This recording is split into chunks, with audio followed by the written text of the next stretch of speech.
Components ഒക്കെ പറഞ്ഞായിരുന്നു. Risk assessment, environment management plan പറഞ്ഞായിരുന്നു. Initial project description. ഓക്കെ, എന്താണ് ഇനിഷ്യൽ പ്രോജക്ട് ഡിസ്ക്രിപ്ഷൻ?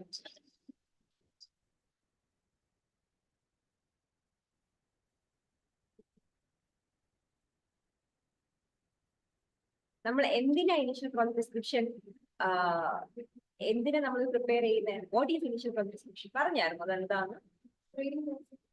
സ്ക്രീനിങ് പ്രോസസ്സിന് വേണ്ടി നമ്മൾക്ക് basically initial project description means നമ്മൾക്ക് ഒരു പ്രോജക്റ്റ് എടുത്തിട്ടുണ്ടെങ്കിൽ പ്രോജക്ട് പ്രൊപ്പോണന്റ് മോസ്റ്റ്ലി അത് പ്രൈവറ്റ് പ്ലെയർ ആയിരിക്കും ഒരു പ്രോജക്ട് പ്രൊപ്പോണന്റ് എന്ന് പറയുന്നത്. സോ ആ വ്യക്തിക്ക് എന്ത് ചെയ്യണം? പുതിയ ആ വ്യക്തിക്ക് എന്ത് ചെയ്യണം? ഒരു എന്താ പറയാ, ദ പ്രോജക്ട് പ്രൊപ്പോണന്റ് എന്തിന് ആർക്ക് സബ്മിറ്റ് ചെയ്യുന്നുണ്ട്? പ്രോജക്ട് പ്രൊപ്പോണന്റ് അവരുടെ ബിൽഡിംഗ് അല്ലെങ്കിൽ അവരുടെ കൺസ്ട്രക്ഷൻ അല്ലെങ്കിൽ ഓപ്പറേഷൻ എന്താണെങ്കിലും അത് സ്റ്റാർട്ട് ചെയ്യണമെന്നുണ്ടെങ്കിൽ they need എൻവയോൺമെന്റൽ clearance. For that they will apply this project to the എൻവയോൺമെന്റൽ clearance authority. അവർക്ക് വേണ്ടി എന്ത് ചെയ്യുന്നുണ്ട്? അവർ സബ്മിറ്റ് ചെയ്യുന്നുണ്ട്. സോ ഈ എൻവയോൺമെന്റൽ ക്ലിയറൻസ് അതോറിറ്റി എന്ത് ചെയ്യുന്നുണ്ട്? ഈ പറയുന്ന project description they will take it and they will എന്ത് ചെയ്യുന്നുണ്ട്? They will put that into screening process. അവർ എന്ത് ചെയ്യുന്നുണ്ട്? ആ പ്രോജക്റ്റിന്റെ സ്ക്രീനിങ് പ്രോസസ്സിലോട്ട് ഇടും. Screening, what you mean screening process? എന്താണ് സ്ക്രീനിങ് പ്രോസസ് എന്ന് പറഞ്ഞാൽ? സ്ക്രീനിങ് പ്രോസസ് എന്തായിരുന്നു? നമ്മൾക്ക് എൻവയോൺമെന്റൽ ഇമ്പാക്ട് അസസ്മെന്റിന്റെ സ്ക്രീനിങ് പ്രോസസ് എന്താണ്? It is a process to determine what whether that project needed environmental clearance or not. ഇപ്പൊ നമ്മൾക്ക് ഒരു എന്താ പറയാ, ഒരു കുറച്ച് വലിയ നാച്ചുറൽ ഹസാർഡ്സ് ഒന്നും ഇല്ലാതെ സാധാ കുട്ടി പ്രോജക്റ്റ് ആണെങ്കിൽ മോസ്റ്റ് ഓഫ് ദി കേസസ് എൻവയോൺമെന്റൽ ക്ലിയറൻസിന്റെ ആവശ്യം വരുന്നുണ്ടാവില്ല. ബട്ട് ഫൈനാൻഷ്യലി ഒരുപാട് നമ്മൾക്ക് ഒരുപാട് കോസ്റ്റ്ലി ആയിട്ടുള്ള പ്രോജക്റ്റ് ആണ്, അല്ലെങ്കിൽ നമ്മൾക്ക് ഒരുപാട് എൻവയോൺമെന്റൽ ഹസാർഡ്സ് ഉണ്ടാക്കുന്ന പ്രോജക്റ്റ് ആണ്. അങ്ങനെയൊക്കെ വരുമ്പോഴത്തേക്ക് മാത്രമേ നമ്മൾക്ക് എന്തിന്റെ ആവശ്യം വരുന്നുള്ളൂ? എൻവയോൺമെന്റൽ ക്ലിയറൻസിന്റെ ആവശ്യം വരുന്നുള്ളൂ. സോ അതർവൈസ് മറ്റുള്ള പ്രോജക്ട്സിന് എന്തിന്റെ ആവശ്യം ഇല്ല? എൻവയോൺമെന്റൽ ക്ലിയറൻസിന്റെ ആവശ്യം ഇല്ല. So to check whether a project needed environmental clearance or not, it is basically called a screening process. അപ്പോ ഈ പറയുന്ന എൻവയോൺമെന്റൽ ക്ലിയറൻസ് അതോറിറ്റിക്ക് ഈ സ്ക്രീനിങ് പ്രോസസ് നടത്തണം എന്നുണ്ടെങ്കിൽ അവർക്ക് എന്ത് വേണം?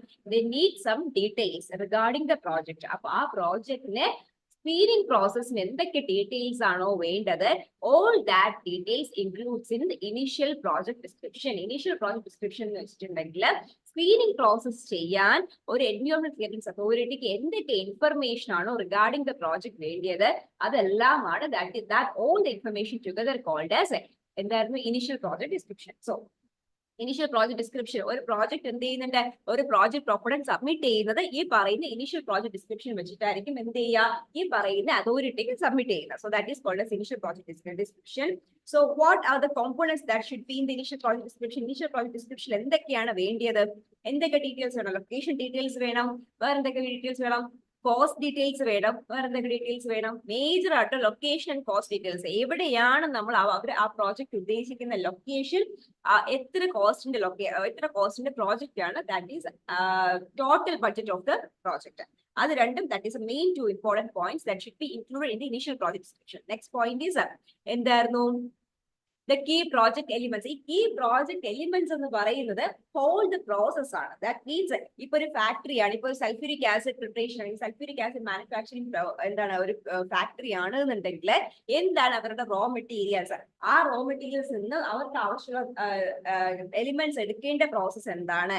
അല്ലെങ്കിൽ ആ എലിമെന്റ്സ് എടുത്ത് കഴിഞ്ഞിട്ട് അതിനെന്താ ക്ലാസിഫിക്കേഷൻ നടത്തുന്ന പ്രോസസ് ഏതൊക്കെയാണ്? സോ സിംപ്ലി മീൻസ് എന്തൊക്കെ പ്രോസസ് ആണോ ഒരു പ്രോജക്റ്റിന് ആവശ്യമായിട്ടുള്ളത്. ഓക്കെ, ഒരു പ്രോജക്ട് പ്രൊപ്പോണന്റ് പറയാണ് ദിസ് ഈസ് മൈ പ്രോജക്ട്, ഞാൻ ഇതാണ് ഉദ്ദേശിക്കുന്നത്. അല്ലെങ്കിൽ സിംപ്ലി മീൻസ് സാൻഡ് മൈനിങ് എടുത്താലും മതി. കേരളത്തിൽ സാൻഡ് മൈനിങ് എന്താണ്?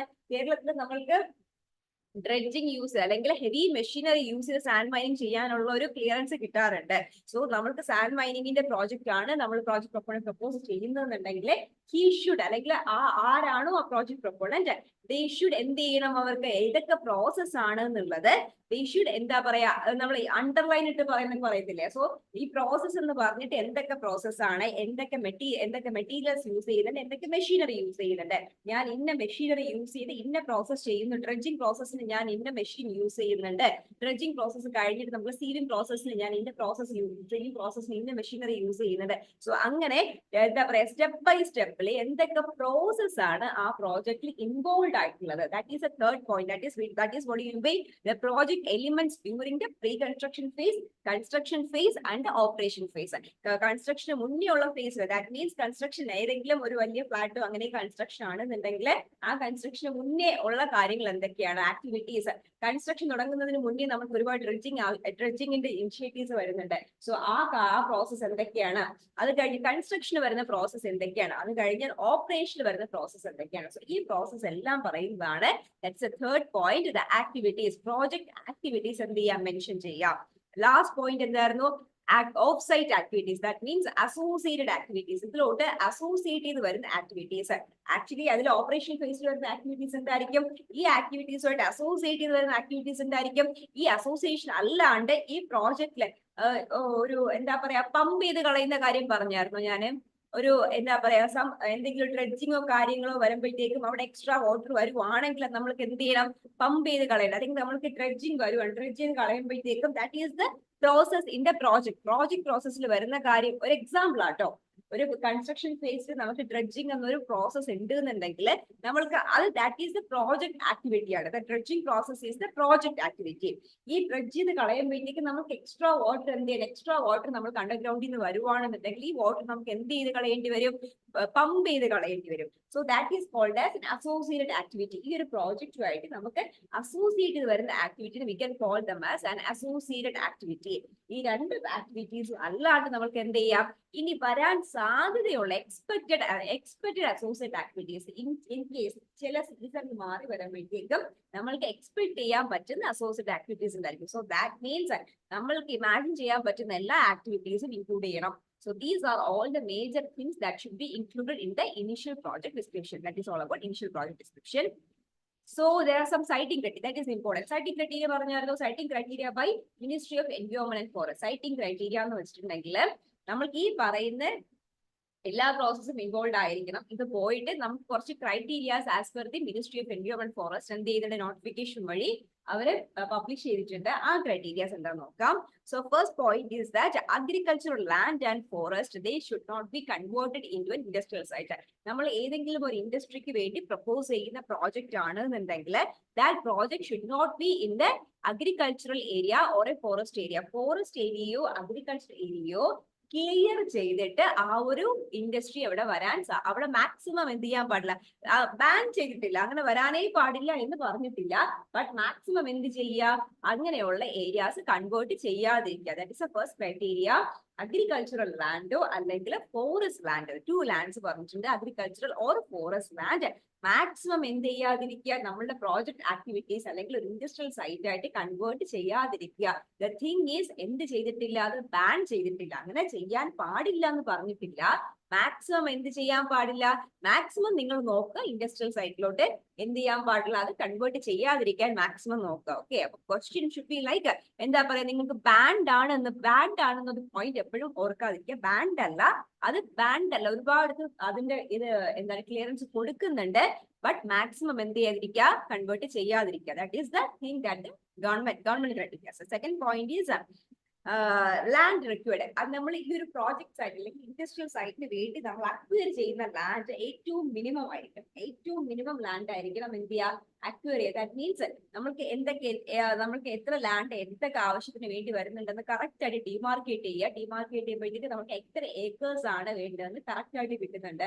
സോ എക്സ്ട്രാ എന്ത് ചെയ്യുക, എടുക്കാതിരിക്കുക, എന്താണോ ആവശ്യമുള്ളത് എടുക്കുക. ബട്ട് ദ തിങ് ഈസ് നമ്മൾക്ക് ഒരു ഇൻഡസ്ട്രിയൽ സൈറ്റ് ഉണ്ട് അല്ലെങ്കിൽ ഒരു കൺസ്ട്രക്ഷൻ സൈറ്റ് ഉണ്ട് എന്നുണ്ടെങ്കിൽ make sure that you have the distance, you have the area to develop a green belt. ഒരു green belt ഡെവലപ്പ് ചെയ്യാനുള്ള ഏരിയ എന്ത് ചെയ്യണം, അതിൽ ഇൻക്ലൂഡ് ചെയ്തിരിക്കണം. Okay, so the second criteria. So first criteria എന്തായിരുന്നു, നമ്മൾക്ക് maximum agricultural area, forest area should not be converted to a industrial site. maximum convert ചെയ്യാതിരിക്കുക. Second point should be like നമ്മൾക്ക് എന്ത് ചെയ്യാൻ പറ്റുക, നമ്മൾക്ക് ഒരു ഏരിയ എടുത്തിട്ടുണ്ടെങ്കിൽ അത് മിനിമം അക്വേർഡ് ഏരിയ ആയിരിക്കും. ദാറ്റ് മീൻസ് മിനിമം ഒരു പ്രോജക്റ്റ് എത്ര ഏരിയ ആണോ വേണ്ടിയത് അത്രയും ഏരിയ ഉണ്ടായിരിക്കാം. ബട്ട് ദ തിങ് ഈസ് അതിനുള്ളിൽ എന്ത് നിൽക്കണം, ഒരു ഗ്രീൻ ബെൽറ്റ്. എന്താണ് ഗ്രീൻ ബെൽറ്റ് എന്ന് വെച്ചിട്ടുണ്ടെങ്കിൽ, what is A green belt? Green belt എന്തായിരിക്കും,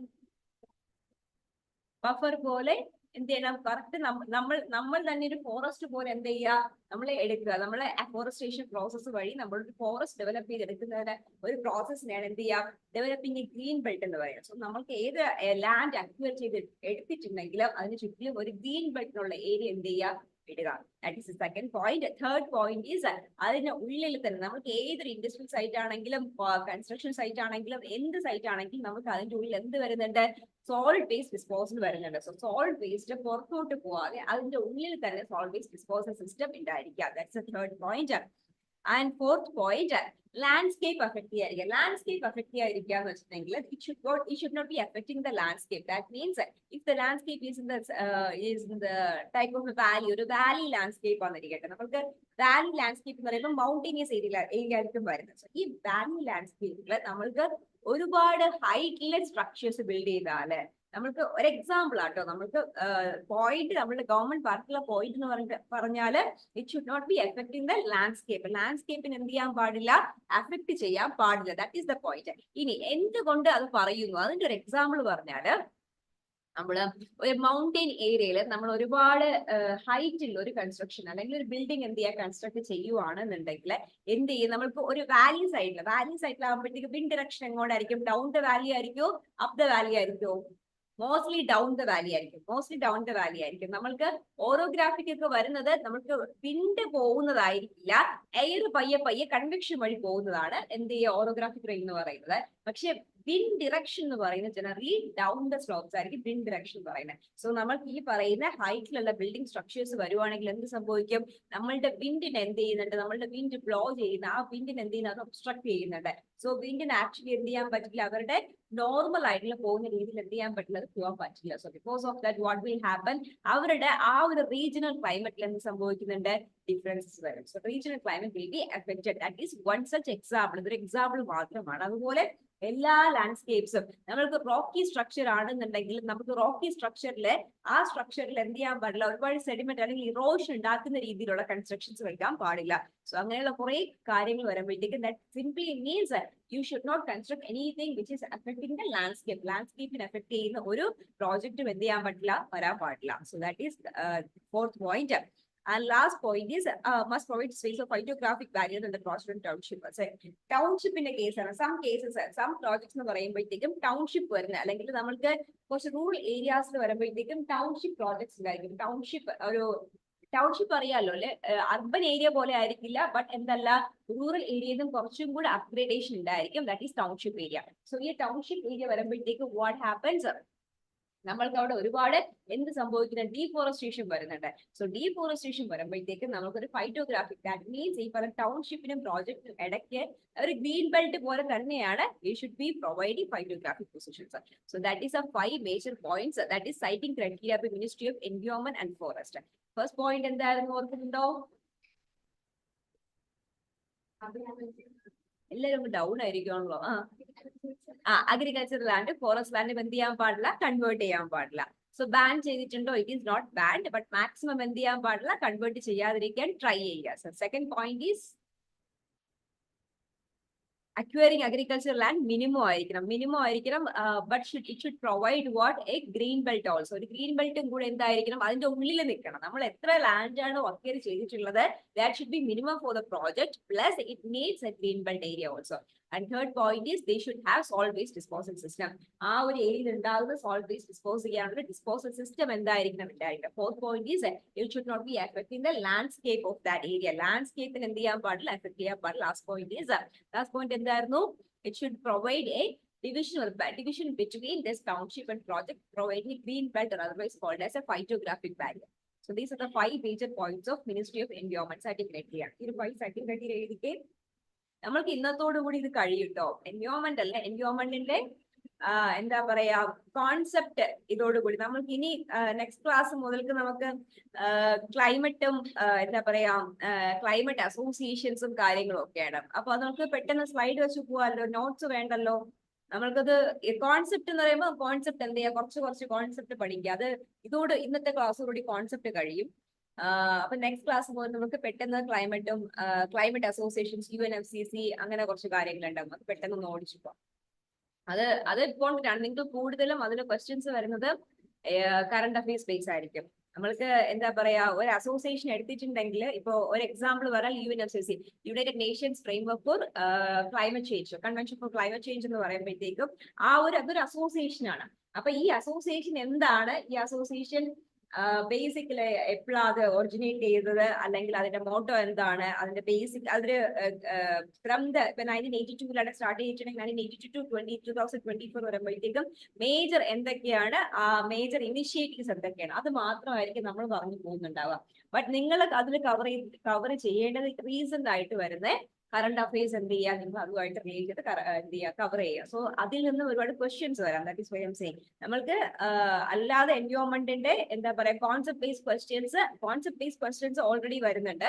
അതല്ലാതെ വരുന്ന കാര്യം പറയുന്നത്, അല്ലാതെ വരുമ്പോഴത്തേക്കും ക്ലൈമറ്റ് ചേഞ്ച് ഓർഗനൈസേഷൻ കാര്യങ്ങളായിരിക്കും കൂടുതൽ ഉണ്ടാവുക. സോ അതിൽ വരുന്ന ക്വസ്റ്റ്യൻസ് ബേസിക്കലി എന്തായിരിക്കും, കറണ്ട് അഫയേഴ്സ് ബേസ്ഡ് ക്വസ്റ്റ്യൻസ് ആയിരിക്കും വരുന്നത്. സോ 2 types ക്വസ്റ്റ്യൻസ് ആണ് environment. Environment is very important. നമ്മൾക്കൊരു ഓൾമോസ്റ്റ് എന്താ പറയാ 15 ക്വസ്റ്റ്യൻസ് വരുന്ന ഒരു ടോപ്പിക് ആണ് എൻവയോൺമെന്റ് എന്ന് പറയുന്നത്. പ്രിലിംസിനാട്ടോ, പ്രിലിംസിന് മെയിൻസിനും വരാറുണ്ട്, മെയിൻസിനും ഇമ്പോർട്ടന്റ് ആണ്. നമുക്കിപ്പോ പ്രിലിംസ് ബേസ് നോക്കുവാണെങ്കിൽ 15 ക്വസ്റ്റ്യൻസ് എൻവയോൺമെന്റിൽ വരാറുണ്ട്. Environment is very important. Recent ആയിട്ടാണ് ഇത്രയും ഇമ്പോർട്ടന്റ് ആയിട്ട് വന്നിട്ടുള്ളത്. കുറച്ചു കാലം മുന്നേ ഇത്ര ഇമ്പോർട്ടൻസ് അതിന് ഉണ്ടായിരുന്നില്ല. ഇപ്പൊ പൊളിറ്റി പോലെയും ഹിസ്റ്ററി പോലെയും ഒരുപാട് ഇമ്പോർട്ടൻസ്, എക്കണോമി പോലെയും ഇമ്പോർട്ടന്റ് ആയിട്ടുള്ള ഒരു കാറ്റഗറിയാണ് എന്ത് പറയുന്ന എൻവയോൺമെന്റ് എന്ന് പറയുന്നത്. റീസെന്റ് ആയിട്ടാണ്. അതിന്റെ റീസൺ എന്തായിരിക്കും, നമുക്ക് റീസെന്റ് ആയിട്ടാണ് നമ്മൾ എന്ത് ചെയ്യുക, നമ്മൾ ഇന്ത്യ നമ്മൾക്ക് ക്ലൈമറ്റ് കോൺഫറൻസസിലും ഒക്കെ റീസെന്റ് ആയിട്ടാണ് എന്ത് ചെയ്യുക, ഒരുപാട് ഇമ്പോർട്ടൻസ് ക്ലൈമറ്റ് കോൺഫറൻസസിന് ഇന്ത്യ കൊടുത്തത്. ബിക്കോസ് ഓഫ് ദാറ്റ് എന്ത് ചെയ്യുക, നമുക്ക് പ്രിലിംസിന് ഓൾമോസ്റ്റ് 15 ക്വസ്റ്റ്യൻസിനകത്ത് എന്ത് ചെയ്ത് വരുന്നുണ്ട്, നമുക്ക് ഈ പറയുന്ന എൻവയോൺമെന്റിൽ നിന്ന് വരുന്നുണ്ട്. സോ എൻവയോൺമെന്റിൽ നിന്ന് വരുന്ന ക്വസ്റ്റ്യൻസ് 2 types ആണ് വരുന്നത്. വൺ ഈസ് നമുക്ക് കോൺസെപ്റ്റ് ബേസ്ഡ് ക്വസ്റ്റ്യൻസ് വരുന്നത്. മീൻസ് നമ്മൾ ഇത്രയും ദിവസം പഠിച്ച കോൺസെപ്റ്റ് നോക്കുക, കോൺസെപ്റ്റ് ബേസ്ഡ് ക്വസ്റ്റ്യൻസ് വരുന്നുണ്ട്. അത് കഴിഞ്ഞിട്ട് വരുന്നത് ക്ലൈമറ്റ് അസോസിയേഷൻസ്, അല്ലെങ്കിൽ ഈ പറയുന്ന climate related associations, wild life sanctuaries, അങ്ങനെയുള്ള കുറച്ച് കാര്യം, wild life sanctuaries, national parks, ഇങ്ങനെയുള്ള ഈ ഒരു ഏരിയ കവർ ചെയ്ത് വരുന്ന ക്വസ്റ്റ്യൻസ് ആയിരിക്കും. That means association based questions ആയിരിക്കും. ഇതൊക്കെ അതിന്റെ ക്വസ്റ്റ്യൻസ് എന്ന് പറയുന്നത് എന്തായിരിക്കും, കറണ്ട് അഫയേഴ്സ് ബേസ്ഡ് ക്വസ്റ്റ്യൻസ് ആയിരിക്കും. സോ അതിന്റെ ബേസിക് മാത്രമായിരിക്കും പറഞ്ഞു പോയിട്ടുണ്ടാവും. നമ്മൾ കറണ്ട് അഫയേഴ്സ് നിങ്ങൾക്ക്, എനിക്ക് തോന്നുന്നു കറണ്ട് അഫയേഴ്സ് ക്ലാസ്സിൽ കവർ ചെയ്ത് പോയിട്ടുണ്ടാവും. അപ്പൊ നിങ്ങൾ ആ പോയിന്റ്സ് കൂടി അതിൽ ആഡ് ചെയ്ത് പോയാൽ മതിയാവും. Okay, siting criteria by ministry of environment forest. ഇതൊരു പ്രീവിയസ് ഇയർ ക്വസ്റ്റ്യൻ ആട്ടോ. First point, prime agricultural land or forest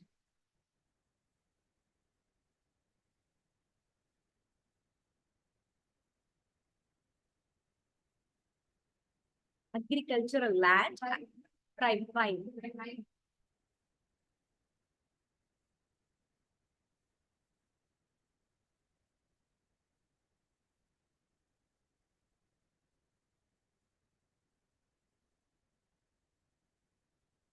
may not be converted to industrial site. May not be converted into industrial site. May not be converted into industrial site.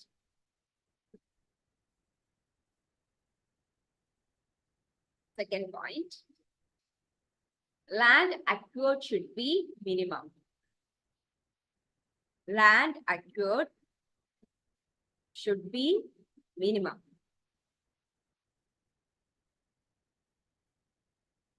Land acquired should be minimum, but it should include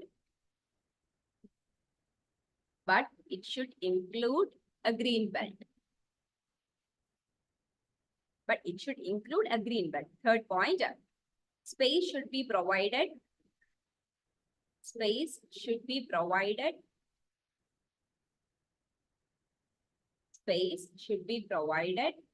For solid waste disposal.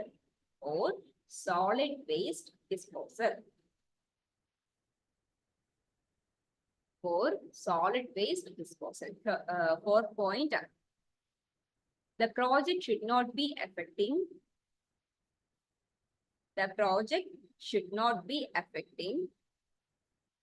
the landscapes.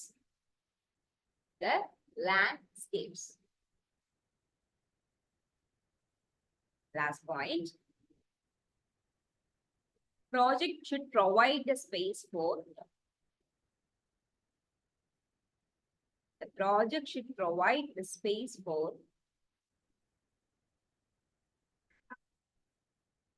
the project should provide a space for phytographic barrier.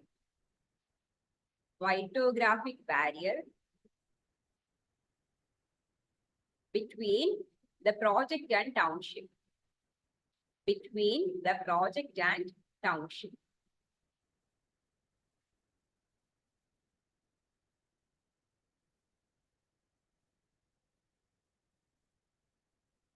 Okay. So this is about initial project description. So initial project description വഴി നമ്മൾക്ക് ഇത്രയും project details നേരത്തെ പറഞ്ഞ project details വെച്ചിട്ട് നമ്മൾക്ക് ആർക്കാ submit ചെയ്യുന്നത്? നമ്മൾ ഇത് ആർക്കാ submit ചെയ്യേണ്ടത്? Generally impact assessment authority എന്ന് പറയും. Impact assessment authority it differs from stage to stage. Two types project ഉണ്ട്. നമ്മൾക്ക് central projects ഉണ്ട്. Central project category ഏതായിരുന്നു? Category A projects are called central projects. Category B projects are called state projects. അതിലെ category B projects ലെ ഏത് കാറ്റഗറിക്കാണ് നമുക്ക് project endowment clearance വേണ്ടത്? Which category needs endowment clearance? Category B1. Category B1 needs endowment clearance, whereas category B2 doesn't need endowment clearance. Yeah. So ഈ പറയുന്ന project it should be submitted to the എന്താ പറയാ environmental clearance authority. Environmental clearance authority ക്ക് എന്ത് ചെയ്യാം? നമ്മൾ ഈ project submit ചെയ്യുക and they will decide whether this particular project needed this environmental clearance or not. അവർ എന്ത് ചെയ്യുന്നത് decide ചെയ്യും. So നമുക്ക് നേരത്തെ പറഞ്ഞു environmental impact assessment report ഉണ്ടാക്കി എന്ത് ചെയ്യുന്നുണ്ട്? After completing the environmental assessment report report നമ്മൾ complete ചെയ്തതിനു ശേഷം എന്ത് ചെയ്യും? It will be provided for the public. Public എന്ത് ചെയ്യുന്നുണ്ട്? ഒരു public hearing വെക്കുന്നുണ്ട്. Public hearing വെച്ചിട്ടായിരിക്കും നമ്മൾ എന്ത് ഡിസൈഡ് ചെയ്യുക?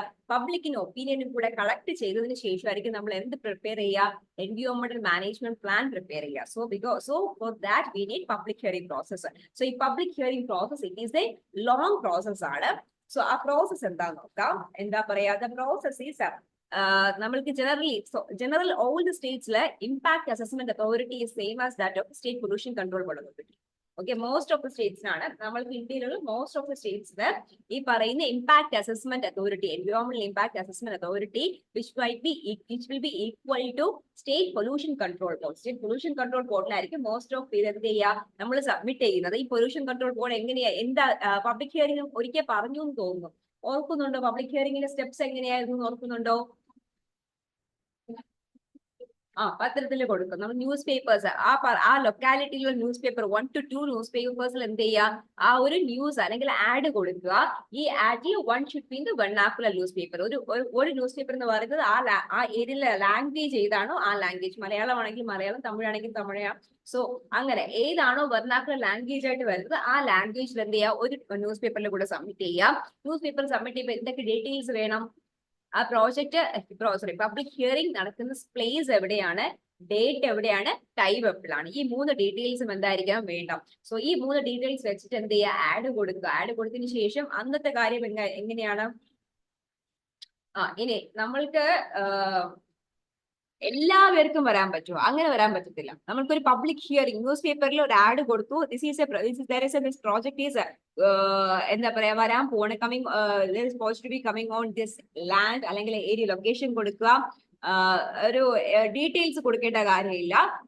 For the public hearing process എന്ത് ചെയ്യാം? നമുക്ക് ഈ ഇൻ ദിസ് ടൈം എന്ത് സംഭവിക്കുന്നു, ദിസ് ലൊക്കേഷൻ എന്ത് ചെയ്യുന്നുണ്ട്, പബ്ലിക് ഹിയറിംഗ് പ്രോസസ് ഹാപ്പനിങ് എന്ന് പറഞ്ഞിട്ട് കൊടുക്കും. സോ ഈ പബ്ലിക് ഹിയറിംഗ് പ്രോസസ്സിൽ എല്ലാവർക്കും എന്ത് ചെയ്യാം? പങ്കെടുക്കാമോ അല്ലെങ്കിൽ ജോയിൻ ചെയ്യാമോ എന്ന് ചോദിച്ചാൽ ഇല്ല. So there are some persons, ആ ലൊക്കാലിറ്റിയിലുള്ള ആൾക്കാർ. ഓക്കെ, നമുക്ക് ആർക്കൊക്കെയാണ് പബ്ലിക് ഹിയറിംഗ് പ്രോസസ്സിൽ പാർട്ടിസിപ്പേറ്റ് ചെയ്യാൻ പറ്റുന്നത്? So those persons which are directly effecting the എന്താ പറയാ those persons were directly affected by the project. ഈ ഒരു പ്രോജക്റ്റ് വന്നാൽ ആ പ്രോജക്റ്റുകാരൻ ഡയറക്ട്ലി എഫക്ട് ചെയ്യുന്ന ആൾക്കാർ ആരൊക്കെയാണോ? So those persons who are directly affected by the project. നമ്മൾക്കിപ്പോ ഒരു എക്സാമ്പിൾ പറഞ്ഞാല് എന്താ പറയാ, ഇപ്പൊ ഈ ഓപ്പോസിറ്റ് ഏരിയയിൽ എന്ത് ചെയ്യാ, ഒരു ഒരു അപ്പാർട്ട്മെന്റ് പുതിയൊരു കോംപ്ലക്സ് വരുവാണ്. സോ അതിന്റെ പബ്ലിക് ഹിയറിംഗ് വെച്ചിട്ടുണ്ടെങ്കിൽ ഡയറക്ട്ലി എഫക്ടിങ് ആരായിരിക്കും? അവിടെ ഓൾറെഡി റെസിഡന്റ് ആയിട്ടുള്ള ആൾക്കാരായിരിക്കും. ഓ ഏത് ലൊക്കേഷനിലാണോ അവിടെ ഡയറക്ട്ലി എഫക്റ്റഡ് എന്ന് പറയുന്നത് ഓൾറെഡി അവിടെ റെസിഡന്റ് പീപ്പിൾ അല്ലെങ്കിൽ റെസിഡൻസ് എന്ന് പറയുന്നത് local residence. That means already ആ ഏരിയയില് റെസിഡന്റ് ആയിട്ട് ഇരിക്കുന്ന ആൾക്കാരായിരിക്കും അവർ എന്ത് ചെയ്യുക, ഡയറക്ട്ലി എഫക്ട് ചെയ്യുന്നത്. ഇനി സെക്കൻഡ് ഗ്രൂപ്പ് എന്ന് പറയുന്നത് ഗ്രൂപ്പ് അല്ലെങ്കിൽ എൻവയോൺമെന്റൽ groups or the simple group of persons. ഒരു ഗ്രൂപ്പ് ഓഫ് പേഴ്സൺസ് അല്ലെങ്കിൽ എൻവയോൺമെന്റൽ groups that are available or that are participating in that area. ആ ഏരിയയിൽ ആക്റ്റീവ് ആയിട്ടുള്ള ഏതെങ്കിലും എൻവയോൺമെന്റൽ ഗ്രൂപ്പ്സ് ഉണ്ടായിരിക്കും, അല്ലെങ്കിൽ എൻവയോൺമെന്റൽ എന്താ പറയുക, എൻവയോൺമെന്റൽ ഗ്രൂപ്പ്സ് ഏത് രീതിയിലുള്ള എൻവയോൺമെന്റൽ ഗ്രൂപ്പ്സ് ആണെങ്കിലും കുഴപ്പമില്ല, ആ ഒരു എൻവയോൺമെന്റൽ ഗ്രൂപ്പ്സിന് എന്ത് ചെയ്യാം, പാർട്ടിസിപ്പേറ്റ് ചെയ്യാം. ഇനി വേറൊരു കാര്യം, നമ്മൾക്ക് ഏതെങ്കിലും രീതിയിൽ അഫക്റ്റഡ് ആകുന്ന പേഴ്സൺസ് നമ്മൾക്ക് ഈ ഒരു പ്രോജക്റ്റ് കൊണ്ട് in any way those are affecting in any way by the project, ആ ഒരു അങ്ങനെയുള്ള ആൾക്കാർക്കും എന്ത് ചെയ്യാം, അവർക്കും പാർട്ടിസിപ്പേറ്റ് ചെയ്യാം. So that category those persons who are not affected by the project, they cannot be participate in that എന്താ പറയാ പബ്ലിക് ഹിയറിംഗ് പ്രോസസ്. ആ പബ്ലിക് ഹിയറിംഗ് പ്രോസസ്സിൽ എന്ത് ചെയ്യാൻ പറ്റില്ല, അവർക്ക് പാർട്ടിസിപ്പേറ്റ് ചെയ്യാൻ പറ്റില്ല. Those should be affecting in any വേ, ഏതെങ്കിലും വേയിൽ അഫക്റ്റഡ് ആകുന്ന ആൾക്കാർക്ക് മാത്രമേ പബ്ലിക് ഹിയറിംഗ് പ്രോസസ്സിൽ എന്ത് ചെയ്യാൻ പറ്റുള്ളൂ, അവർക്ക് പാർട്ടിസിപ്പേറ്റ് ചെയ്യാൻ പറ്റുള്ളൂ. സോ നെക്സ്റ്റ് പോയിന്റ് ഈസ്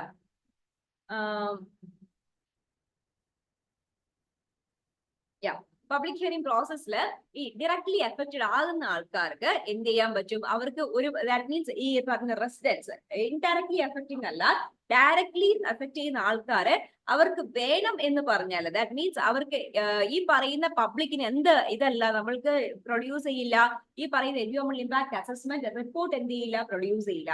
അവർക്ക് പ്രൊഡ്യൂസ് ചെയ്യുന്ന ഡീറ്റെയിൽസ് വളരെ കുറവായിരിക്കും. എന്താണ് പ്രോജക്റ്റ്, ആ പ്രോജക്ട് ഡിസ്ക്രിപ്ഷൻ, ചെറിയൊരു ഡിസ്ക്രിപ്ഷൻ ഉണ്ടായിരിക്കും, മറ്റുള്ള കുറച്ച് ഡീറ്റെയിൽസും കൂടെ ഉണ്ടായിരിക്കുള്ളൂ. സോ ഇത്രയും വെച്ചിട്ട് എന്ത് ചെയ്യാൻ പറ്റില്ല, പബ്ലിക്കിന് എന്ത് ചെയ്യാൻ പറ്റില്ല, ഡിസൈഡ് ചെയ്യാൻ പറ്റില്ല. സോ ഇഫ് ദേ നീഡ്, അവർക്ക് ആവശ്യമുണ്ട് എന്ന് പറയുവാണെങ്കിൽ മാത്രം എന്ത് ചെയ്യും, the detailed environmental impact assessment report, detail ആയിട്ടുള്ള that means the total environmental impact assessment report എന്നാൽ മാത്രമേ, അവർ ആവശ്യപ്പെട്ടാൽ മാത്രമേ എന്ത് ചെയ്യുന്നുള്ളൂ, ആവശ്യപ്പെടുന്ന ആൾക്കാർക്ക് മാത്രം എന്ത് ചെയ്യും, ആ സമ്മറി പ്രൊഡ്യൂസ് ചെയ്യും. അതർവൈസ് ദേ ആർ നോട്ട്, എന്താ പറയാ, അവർക്ക് കൊടുത്തേ പറ്റൂ എന്നുള്ള ഒരു ലോ ഇവിടെ ഇല്ല.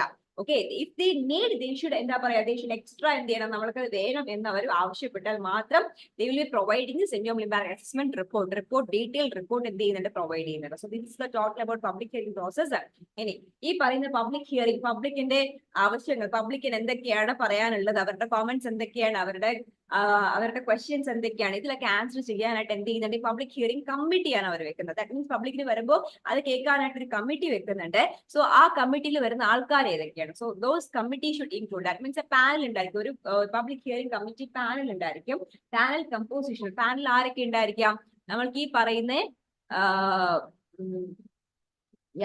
സ്റ്റേറ്റ് പൊല്യൂഷൻ കൺട്രോൾ ബോർഡ് എന്ന് ആയിരിക്കില്ല, മിക്കവാറും നിങ്ങൾ എഴുതുമ്പോൾ ഇമ്പാക്ട് അസസ്മെന്റ് അതോറിറ്റി എഴുതിയാൽ മതി. ഇമ്പാക്ട് അസസ്മെന്റ് അതോറിറ്റിയിലെ റെപ്രസെന്റേറ്റീവ് ഒരാൾ വേണം, പിന്നെ ഗവൺമെന്റ് റെപ്രസെന്റേറ്റീവ് ഒരാൾ വേണം, who is dealing with this project, ഈ പ്രോജക്റ്റ് ഡീൽ ചെയ്യുന്ന ഒരു ഗവൺമെന്റ് റെപ്രസെന്റേറ്റീവ് ഒരാൾ വേണം. ഇനി ഡിസ്ട്രിക്ട് കളക്ടർ, ആ കൺസേൺ ഡിസ്ട്രിക്ട് ഏതാണോ ആ ഡിസ്ട്രിക്ട് കളക്ടർ വേണം, അല്ല എന്നുണ്ടെങ്കിൽ ഡിസ്ട്രിക്ട് കളക്ടറിന്റെ റെപ്രസെന്റേറ്റീവ് വേണം. പിന്നെ എന്താ പറയാ, ഗവൺമെന്റ് അതോറിറ്റി, ഏത് department, that means environment department ആയിരിക്കും ജനറലി വരുന്നത്. സോ ആ സ്റ്റേറ്റ് ഗവൺമെന്റിന്റെ എൻവയോൺമെന്റ് ഡിപ്പാർട്ട്മെന്റിന്റെ ഒരു റെപ്രസെന്റേറ്റീവ് വേണം. പിന്നെ എന്താ പറയാ, പിന്നെ ലോക്കൽ ബോഡീസ്, ഏതൊക്കെ ലോക്കൽ ബോഡീസ് ആണോ വേണ്ടത്, ലോക്കൽ ബോഡീസ് മീൻസ് അവിടെ ഉള്ള ഏതൊക്കെയാണ്, ഇപ്പൊ കോർപ്പറേഷൻ ഏരിയ ആണെന്നുണ്ടെങ്കിൽ കോർപ്പറേഷൻ ഏരിയയിൽ വരുന്ന ഡിസ്ട്രിക്ട് ബോർഡും കാര്യങ്ങളും ആയിരിക്കും ലോക്കൽ ബോഡീസ് ആയിട്ട് വരുന്നത്. ഇല്ല വില്ലേജ് ഏരിയ ആണെന്നുണ്ടെങ്കിൽ വില്ലേജ് ആയിരിക്കും എന്താ പറയാ ലോക്കൽ ബോഡി ആയിട്ട് വരുന്നത്. സോ അങ്ങനെയുള്ള ലോക്കൽ ബോഡീസിലെ representative 3 representative should be there. അത് കഴിഞ്ഞിട്ട് നമുക്ക് ഡിസ്ട്രിക്ട് കളക്ടർ നോമിനേഷൻ വരുന്ന 3 സീനിയർ സിറ്റിസൺസ്, ആ ഏരിയയിൽ വരുന്ന 3 സീനിയർ സിറ്റിസൺസിനെ എടുക്കുക. That should be nominated by the district collector. So this should be the panel composition. Second panel composition ഓർത്ത് നോക്കിയേ, it should have a representative of state pollution control board or impact assessment authority. Then next is it should have the representative from the government dealing with this subject. Is project ഏതാണോ അത് deal ചെയ്യുന്ന government representative. Next is district collector or his nominee. Next is the representative of the government, which is environment department, like representative of the environment department of the government. പിന്നെ എന്താ പറയാ,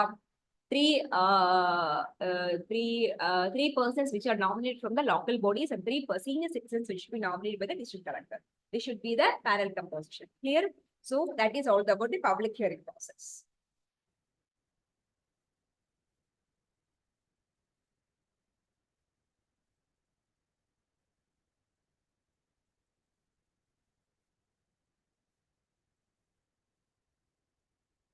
പ്രൊസീജിയറും നേരത്തെ public hearing നമ്മൾ എഴുതിയിട്ടുണ്ടായിരുന്നല്ലോ.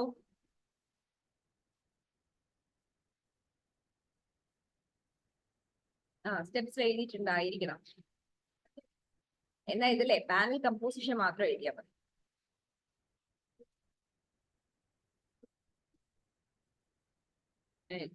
അപ്പോഴേ panel composition മാത്രം എഴുതിയാൽ മതി. Panel composition for public hearing process.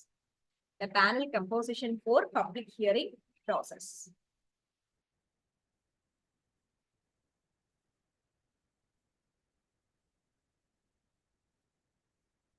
The panel composition for public hearing process.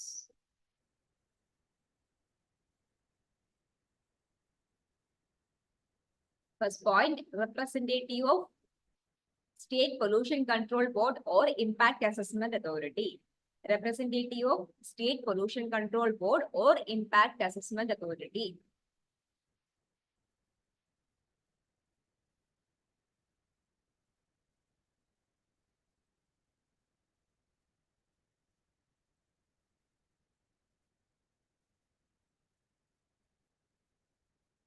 Representative of State Pollution Control Board or Impact Assessment Authority. Second point, representative of the state government dealing with the subject. Representative of the state government dealing with the subject.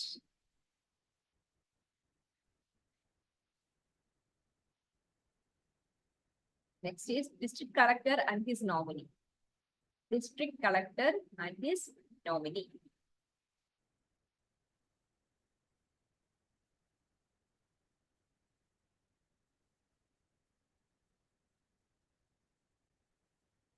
Next is representative of Department of Environment. Representative of Department of the Environment.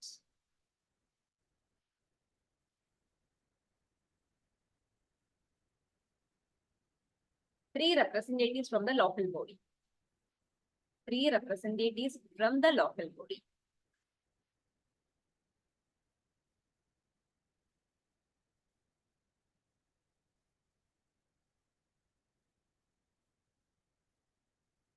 These are three senior citizens nominated by the district collector. Three senior citizens nominated by district collector.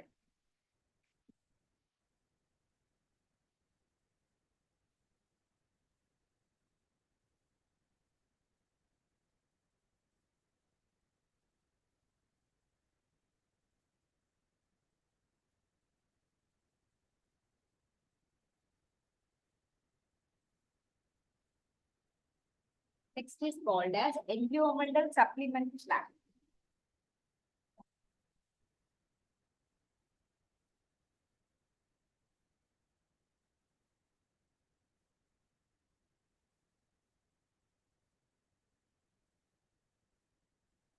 Environment Supplement Plan. Environment Supplement Plan.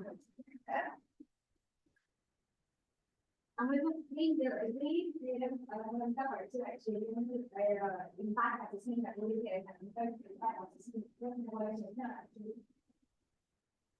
environmental environment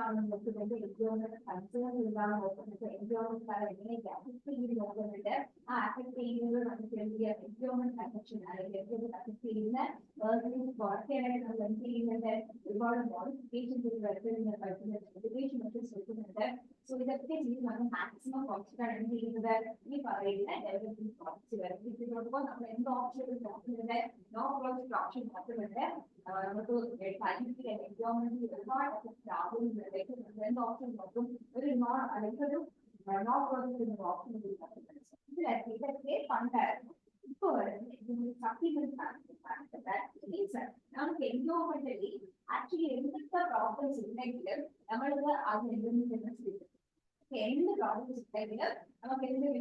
environmental system, you just need to pay up. Overall impact that means penalty on the monetary wise, the penalty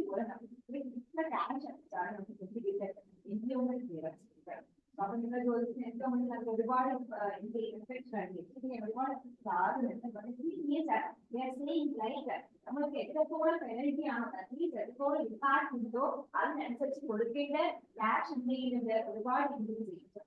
ആ cash എന്ത് increase ചെയ്യാം എൻവയോൺമെന്റൽ management plan ഫോറസ്ട്രേഷൻ activities അല്ലെങ്കിൽ എൻവയോൺമെന്റൽ നമ്മുടെ temperature കുറയ്ക്കാൻ പറ്റുന്ന activities അങ്ങനെയുള്ള activities വേണ്ടി ആ ക്യാഷ് യൂസ് ചെയ്യും. സോ അങ്ങനെ പറയുമ്പോഴത്തേക്കും നമ്മൾക്ക് എൻവയോൺമെന്റ് സപ്ലിമെന്റ് പ്ലാൻ കിട്ടും. അപ്പോഴും എൻവയോൺമെന്റ് സപ്ലിമെന്റ് അതിനുള്ള എന്താ പറയാ റിപ്പോർട്ടും കാര്യങ്ങളൊക്കെ ഡിഫറെന്റ് ആണ്.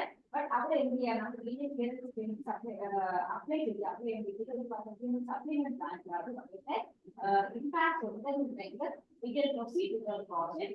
So the thing is, if you please understand, I will tell you what we are trying to do about it.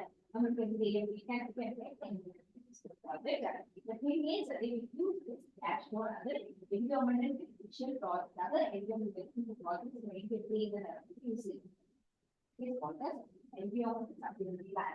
So environmental supplement plan here and the benefits of that area.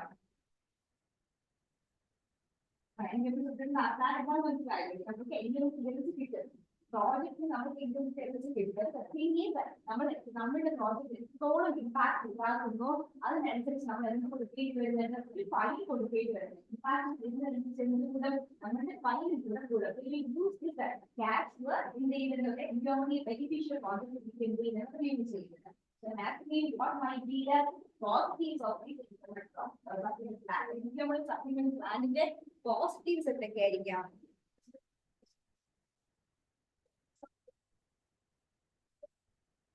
So, actions of doing business.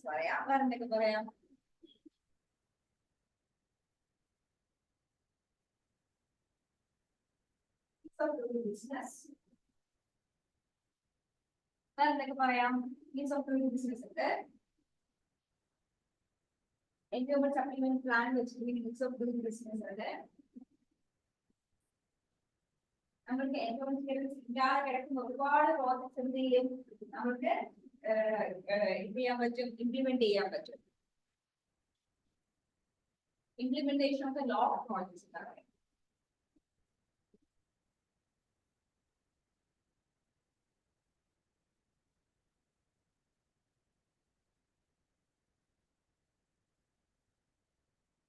Law of projects means some of already clearance in projects when we call them as law of projects. So implementation of law of projects implement.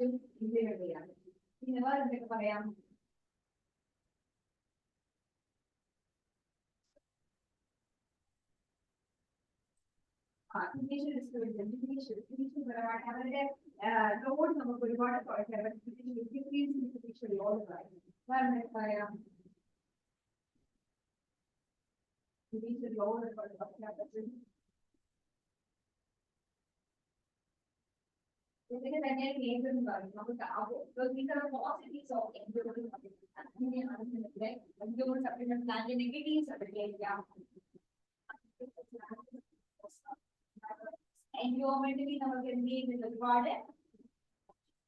environmental impact, environmental impact reward increasable. Impact of environmental impact for environment will be high.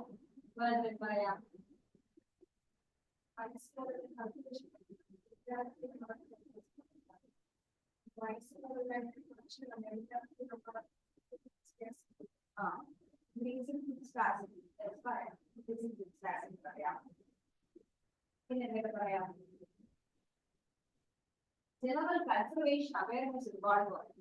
Okay, എല്ലാവരും നമ്മൾക്ക് ഈ പറയുന്ന project അല്ലെങ്കിൽ ഇവിടെ ഇങ്ങനെ project വരുന്ന ഈ project കൊണ്ട് എന്തെങ്കിലും നമുക്ക് ന്യൂസിൽ കാണുമ്പോഴാണ് എന്ത് പറയുന്നത് ഒരു കൺസർവേഷൻ അവയർനെസ് വരുന്നത്. ഇങ്ങനെ വരാൻ പാടില്ല എന്നൊരു കൺസർവേഷൻ അവയർനെസ് വരുന്നത് എന്തായിരിക്കും ഇങ്ങനെ ഓരോരോ കാര്യങ്ങൾ വരുന്നുകൊണ്ടായിരിക്കും. ഇതൊന്നും വരാതെ എന്താണ് പ്ലാൻ വഴി പോയിട്ടുണ്ടെന്നുണ്ടെങ്കിൽ ഈ പറയുന്ന കാര്യങ്ങൾ ഇങ്ങനെയുള്ള ഇമ്പാക്ട് ഉണ്ട് എന്നും നമ്മൾ അറിയില്ല. സോ അത് നെക്സ്റ്റ് ജനറേഷൻ അവർക്ക് കൺസർവേഷൻ അവയർനെസ് ഇല്ലാതെ വരും. സോ ദാറ്റ് മീൻസ് ഇന്നില്ലാതെ എൻവയോൺമെന്റൽ കൺസർവേഷൻ ഒരു കോൺസെപ്റ്റ് എന്ത് ചെയ്യും അതിന് ഇമ്പോർട്ടൻസ് ഒരുപാട് അതെന്തായാലും പറയാം.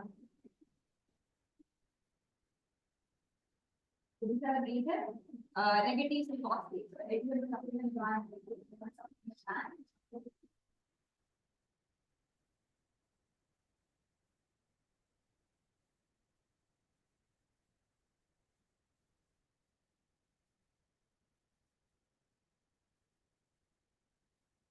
As per the 2006 notification, as per the 2006 notification,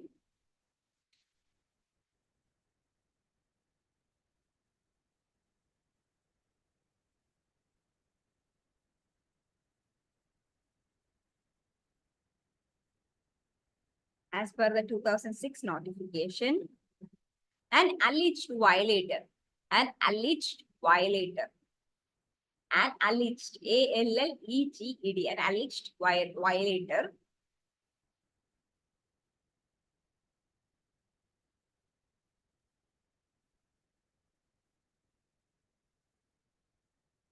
agrees to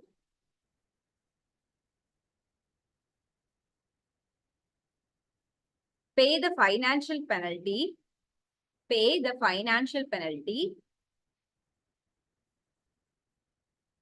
pay the financial penalty for acquiring, for acquiring the environmental clearance, for acquiring the environmental clearance, for acquiring the environmental clearance.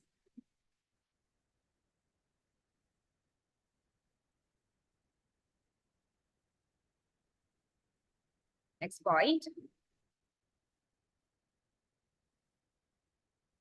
This penalty would then be, this penalty would then be, this penalty would then be invested, invested for an environmentally beneficial project, for an environmentally beneficial project.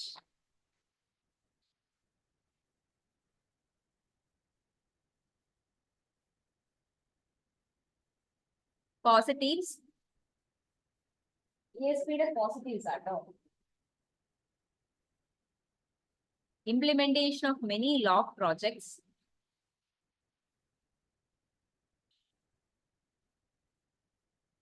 Implementation of many law projects.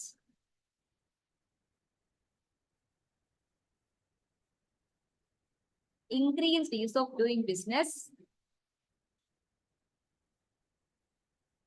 Increased ease of doing business.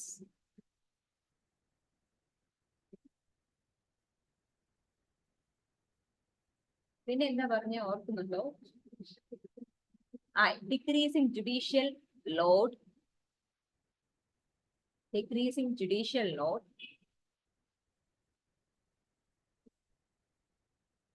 Next is negatives.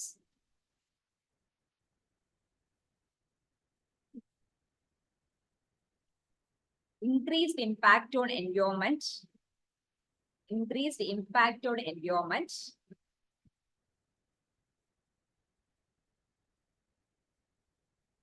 Increased impact on environment. Decreased conservation awareness. Decreased conservation awareness.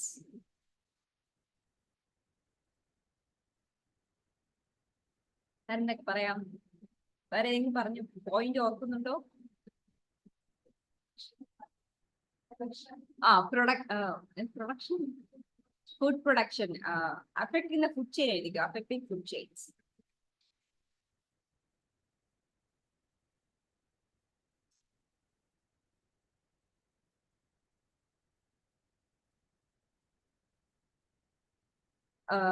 ഇതില് നമ്മൾക്ക് ഇനി പറയാനുള്ള environment impact assessment drawbacks and recommendation ആയിരിക്കും. Drawbacks എന്നൊക്കെ പറയുമ്പോഴത്തേക്കും നിങ്ങൾക്ക് homework ആയിട്ട് ചെയ്യാവോ? Drawbacks and recommendations. ഡ്രോബാക്സ് എന്ന് പറയുമ്പോഴത്തേക്കും എന്താ പറയാ, നമുക്ക് അതിന്റെ അഡാപ്റ്റബിലിറ്റിയും കാര്യങ്ങളൊക്കെ ഒരുപാട് പുറകിലോട്ടാണ്. ദാറ്റ് മീൻസ് ആക്ച്വലി എന്തായിരിക്കും നമ്മൾക്ക് ഈ പറയുന്ന എൻവയോൺമെന്റ് ഇമ്പാക്ട് അസസ്മെന്റ് എന്ന് പറയുമ്പോഴത്തേക്കും നമ്മളുടെ ആരാ പറയുന്നത്, ഈ പറയുന്ന പ്രോജക്ട് പ്രൊപ്പോർട്ട് എന്ത് ചെയ്യുന്നുണ്ട്, ഇമ്പാക്ട് അസസ്മെന്റ് അതോറിറ്റിക്ക് എന്ത് ചെയ്യുന്നുണ്ട്, സബ്മിറ്റ് ചെയ്യുന്നുണ്ട്.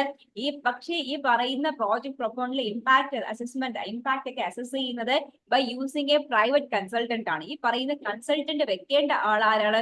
ഈ പറയുന്ന പ്രോജക്ട് പ്രൊപ്പോണന്റ് ആയിരിക്കും. ജനറലി ഉള്ള ഇഷ്യൂസ് ആട്ടോ പറയുന്നത്. നമ്മള് പ്രോജക്ട് പ്രൊപ്പോണന്റ് ആണ് എന്ത് പറയും, നമ്മൾക്ക് പറയുന്ന ഇമ്പാക്ട് അസസ്മെന്റ് അതോറിറ്റിക്ക് നമ്മൾ എന്ത് കൊടുക്കുന്നുണ്ട്, ഈ പറഞ്ഞ പ്രോജക്റ്റ് കൊടുക്കുന്നുണ്ട്.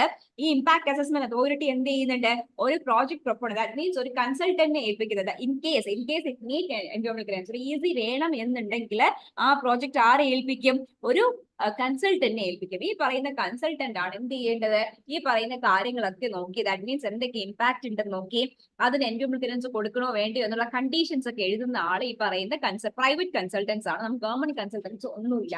ഈ പ്രൈവറ്റ് കൺസൾട്ടന്റിനെ ഹയർ ചെയ്യുന്ന ആളെന്ന് പറയുന്നത് നമ്മുടെ പ്രോജക്ട് പ്രൊപ്പോണ്ട് തന്നെയാണ്. സോ ദാറ്റ് മീൻസ് ആക്ച്വലി എന്ത് ചെയ്യണം, ഇപ്പൊ എനിക്കൊരു പ്രോജക്റ്റ് വേണം, എനിക്ക് അതിന് ഈസി വേണം, ദാറ്റ് മീൻസ് ക്ലിയറൻസ് വേണം. സോ ഈ ക്ലിയറൻസിന് വേണ്ടിയിട്ട് ഞാൻ തന്നെയാണ് ഒരു കൺസൾട്ടന്റിനെ എന്ത് ചെയ്യുക, നമ്മൾക്ക് ഒരു കൺസൾട്ടന്റിനെ ആ പ്രോജക്റ്റ് ഏൽപ്പിക്കുന്ന ആളും ഞാൻ തന്നെയായിരിക്കും. അപ്പൊ എന്റെ കാര്യം എന്താ, എനിക്ക് ബേസിക്കലി എന്താ വേണ്ടത്, ഈ പറയുന്ന ക്ലിയറൻസ് എനിക്ക് കിട്ടണം. ഈ പറയുന്ന പ്രൈവറ്റ് കൺസൾട്ടന്റ് ആരാ ഫീസ് കൊടുക്കുന്നത്, അത് ഞാൻ തന്നെയാണ്. പ്രൈവറ്റ് കൺസൾട്ടന്റ് ഒരിക്കലും ക്ലിയറൻസ് തരത്തില്ല എന്ന് പറഞ്ഞാൽ, അല്ലെങ്കിൽ ക്ലിയറൻസ് പറ്റത്തില്ല എന്ന് പറഞ്ഞ് എഴുതി തരത്തില്ല. സോ ഡെഫിനറ്റ്ലി എന്ത് ചെയ്യുന്നുണ്ട്, മോസ്റ്റ് ഓഫ് ദ ടൈം നമുക്ക് ക്ലിയറൻസ് കിട്ടും. The reason is the consultant is A private consultant which is, അവരുടെ ഫീസ് ആരാ കൊടുക്കുന്നത്, ഈ പറയുന്ന പ്രോജക്ട് പ്രൊപ്പോണ്ട് ആയിരിക്കും കൊടുക്കുന്നത്. സോ ദാറ്റ് മീൻസ് ഈ പറയുന്ന കൺസൾട്ടന്റ് റിപ്പോർട്ടാണ് ആർക്ക് സബ്മിറ്റ് ചെയ്യുന്നത്, ഇമ്പാക്ട് അസസ്മെന്റ് അതോറിറ്റിക്ക് സബ്മിറ്റ് ചെയ്യുന്നത്. സോ ദാറ്റ് മീൻസ് നമ്മൾക്ക് അതിൽ എന്ത് ചെയ്യാൻ പറ്റും, ഒരു ഫെയർ കോമ്പറ്റീഷൻ അല്ല അവിടെ വരുന്നത്. ഈ പറയുന്ന നമ്മൾക്ക് ഇന്നുള്ള രീതിയാട്ടോ, ഇന്ന് മോസ്റ്റ്ലി നമുക്ക് ഇപ്പം ഇമ്പാക്ട് അസസ്മെന്റും കാര്യങ്ങളും ഒന്നും വരുന്നില്ല. മോസ്റ്റ്ലി പറയുന്നത് ഈ പറയുന്ന എൻവയോൺമെന്റ് സപ്ലിമെന്റ് പ്ലാനിലാണ് ഈ പറയുന്ന എല്ലാ പ്രോജക്ട്സും പോകുന്നത്. ഈ പറയുന്ന ന്യൂക്ലിയർ പവർ പ്രോജക്ട് അല്ലെങ്കിൽ കുറച്ചുകൂടെ ഭയങ്കരമായ ഇമ്പോർട്ടൻസ് വരുന്ന പ്രോജക്ട്സ് മാത്രമേ എന്തിൽ വരുന്നുള്ളൂ, എൻവയോൺമെന്റ് ഇമ്പാക്ട് അസസ്മെന്റിൽ ആ ഹോൾ പ്രോസസ്സിൽ എന്ത് ചെയ്യുന്നുള്ളൂ, പോകുന്നുള്ളൂ. Otherwise most of the projects എങ്ങനെ പോകുന്നുണ്ട്, ഈ പറയുന്ന എൻവയോൺമെന്റ് സപ്ലിമെന്റ് പ്ലാനിലാണ് കയറി പോകുന്നത്. സോ ഈസി കിട്ടണം, ഇൻ കേസ് ഈസിയിലെ കാര്യം പറയുവാണെങ്കിൽ, ഈസി കിട്ടണം എന്നുണ്ടെങ്കിൽ ഈ പറയുന്ന ആരാ പറയാ, ഈ പറയുന്ന പ്രൈവറ്റ് കൺസൾട്ടന്റിനെ ആരാ എടുക്കേണ്ട, ഈ പറയുന്ന പ്രോജക്ട് പ്രൊപ്പോണ്ട് എടുക്കേണ്ടത്. ആ വ്യക്തി എന്തായിരിക്കും, നമ്മൾക്ക് കിട്ടേണ്ട കാര്യങ്ങൾ മാത്രമേ എന്ത് ചെയ്യുന്നുള്ളൂ, പറയുന്നുള്ളൂ. സോ അക്കോർഡിംഗ് ടു ഹിസ്, ഇയാളുടെ ഫീസ് കൊടുക്കുന്ന ആളും പ്രോജക്ട് പ്രൊപ്പോണ്ട് ആയിരിക്കും. സോ ഡെഫിനറ്റ്ലി പ്രോജക്ട് പ്രൊപ്പോണ്ടിന് വേണ്ടി മാത്രമേ എന്ത് ചെയ്യുന്നുള്ളൂ, ആ ഒരു പ്രൈവറ്റ് കൺസൾട്ടന്റ് ഈ പറയുന്ന കൺസെന്റ് അല്ലെങ്കിൽ ഈ പറയുന്ന എന്താ പറയാ ക്ലിയറൻസ് കൊടുക്കുന്നുള്ളൂ. സോ ദാറ്റ് മീൻസ് അവിടെ ഒരു ഫെയർ പ്ലേ നടക്കുന്നില്ല. That is A major drawback. ഒരു മേജർ ഡ്രോബാക്ക് എന്ന് പറയുന്നത് അതാണ്. പിന്നെ എന്താ പറയാ, റെക്കമെൻഡേഷൻസ്, നമ്മൾക്ക് ഒരുപാട് റെക്കമെൻഡേഷൻസ് പറയാം. മറ്റുള്ള കൺട്രീസ് നോക്കുവാണെങ്കിൽ അവർക്ക് ഒരു കൺസൾട്ടന്റ് പൂൾ ഉണ്ടായിരിക്കും.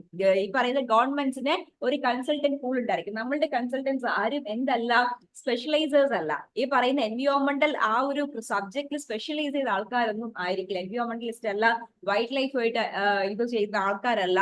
സോ ദാറ്റ് മീൻസ് നമ്മൾക്ക് എന്ത് വേണം, നീഡ് എ പൂൾ. ഗവൺമെന്റ് ഒരു കൺസൾട്ടന്റ് പൂൾ ഇട്ടായിരിക്കണം. അവിടെ നിന്ന് മാത്രമേ എന്ത് ചെയ്യാൻ പാടുള്ളൂ, നമ്മൾ കൺസൾട്ടൻസിനെ എടുക്കാൻ പാടുള്ളൂ. സോ അങ്ങനെയുള്ള രീതി കൊണ്ടുവന്നാൽ it will be might be better. So that might be the recommendation. So other will be the drawbacks. So നിങ്ങൾക്ക് പറ്റുന്ന മാക്സിമം ഡ്രോബാക്സ് എഴുതുക. Okay, so this is all about that of environment clearance process. ആ process whole ആയിട്ട് നോക്കിയേ നിങ്ങൾ, environment clearance whole process നോക്കി.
Next topic is biodiversity. So, എന്തായിരിക്കും biodiversity? What you mean biodiversity? Biodiversity ഒരുപാട് കേട്ടിട്ടുള്ള biodiversity is affecting biodiversity. So, indirect biodiversity, what is biodiversity? I just know that for the matter. അത് മാത്രമാണ് biodiversity. Flora and fauna, നമുക്ക് ecosystem വരുന്നുണ്ട്. That's biodiversity. Biodiversity എന്ന് പറയുമ്പോഴത്തേക്കും അത് include ആയിരിക്കും. In the animals, the total number of animals, plants, animal species, plant species, our that ecosystem, our interaction between these living being and the ecosystem, the climatic conditions in that area, the water conditions, the climatic conditions in that area. Ecosystem relationships എന്ന് പറയുന്നത് അവരുടെ habitat അല്ലെങ്കിൽ climatic condition എന്താണെന്ന് വെച്ചിരുന്നതാണ് ecosystem എന്ന് പറയുന്നത്. Relationship എന്ന് പറയുന്നത് relationship includes ആണ്. ecosystem means അവിടെയുള്ള ഫൗന ഫ്ലോറ പ്ലസ് ആ വെജിറ്റേഷൻ ഏരിയ പ്ലസ് ആ പോർഷൻ പറയപ്പെടുന്ന ഹാബിറ്റാറ്റ് ഉൾപ്പെടെ പറയുന്ന ഏരിയയാണ് ecosystem. So the ecosystem, the interaction between the ecosystem and fauna and flora is all directly biodiversity. The climatic condition of that area, the ecospheric condition of that area, the environmental area, the biodiversity. That means the diverse area, for example, the diverse ecosystem, biodiversity. The biodiversity is number 3 types. The biodiversity.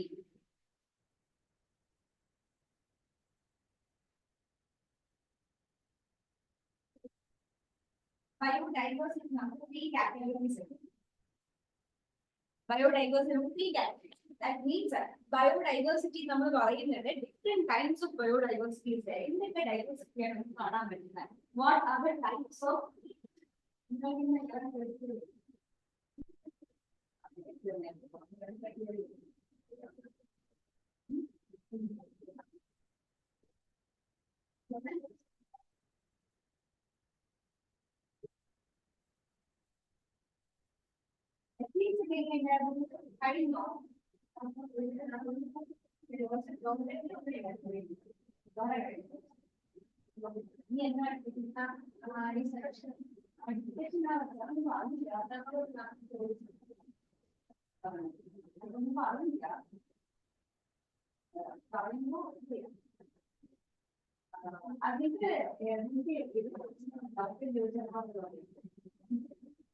I didn't know. Next is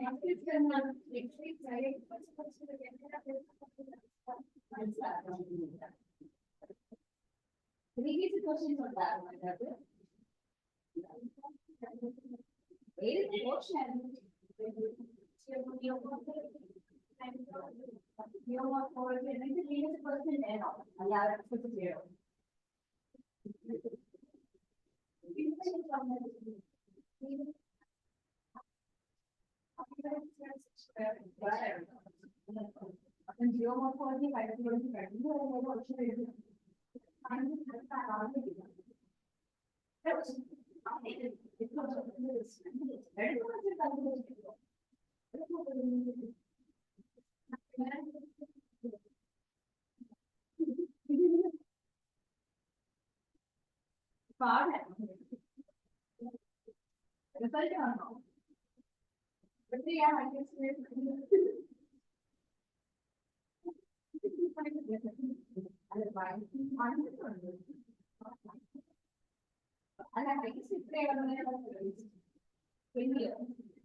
അവർ പറഞ്ഞിട്ടുണ്ടാവും. നിങ്ങൾ ഈ question കാണുമ്പോൾ ഇതായിട്ട് വരുന്നത്. അതിനാണ് ഇതായിരുന്നു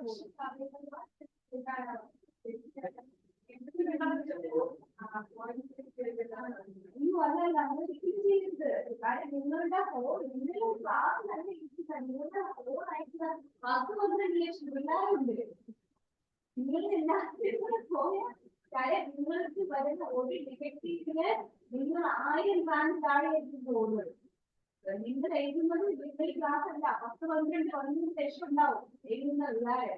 അപ്പൊ നിങ്ങൾക്ക് ഒരു നെഗറ്റീവ് വന്നാൽ നിങ്ങൾ എന്താ പറയുക 1000 റാങ്ക് താഴെ ഒരുപാട് പോകുന്നു. അതിന് ഒരിക്കലും മറക്കരുത്. നിങ്ങളുടെ നെഗറ്റീവ് എന്ന് പറയുന്നത് ഒത്തിരി നിങ്ങൾ താഴ്ന്നു. പക്ഷേ നിങ്ങളൊരു പോസിറ്റീവ് എന്ന് പറഞ്ഞാൽ അത്ര മേൽ പോസിറ്റീവ്.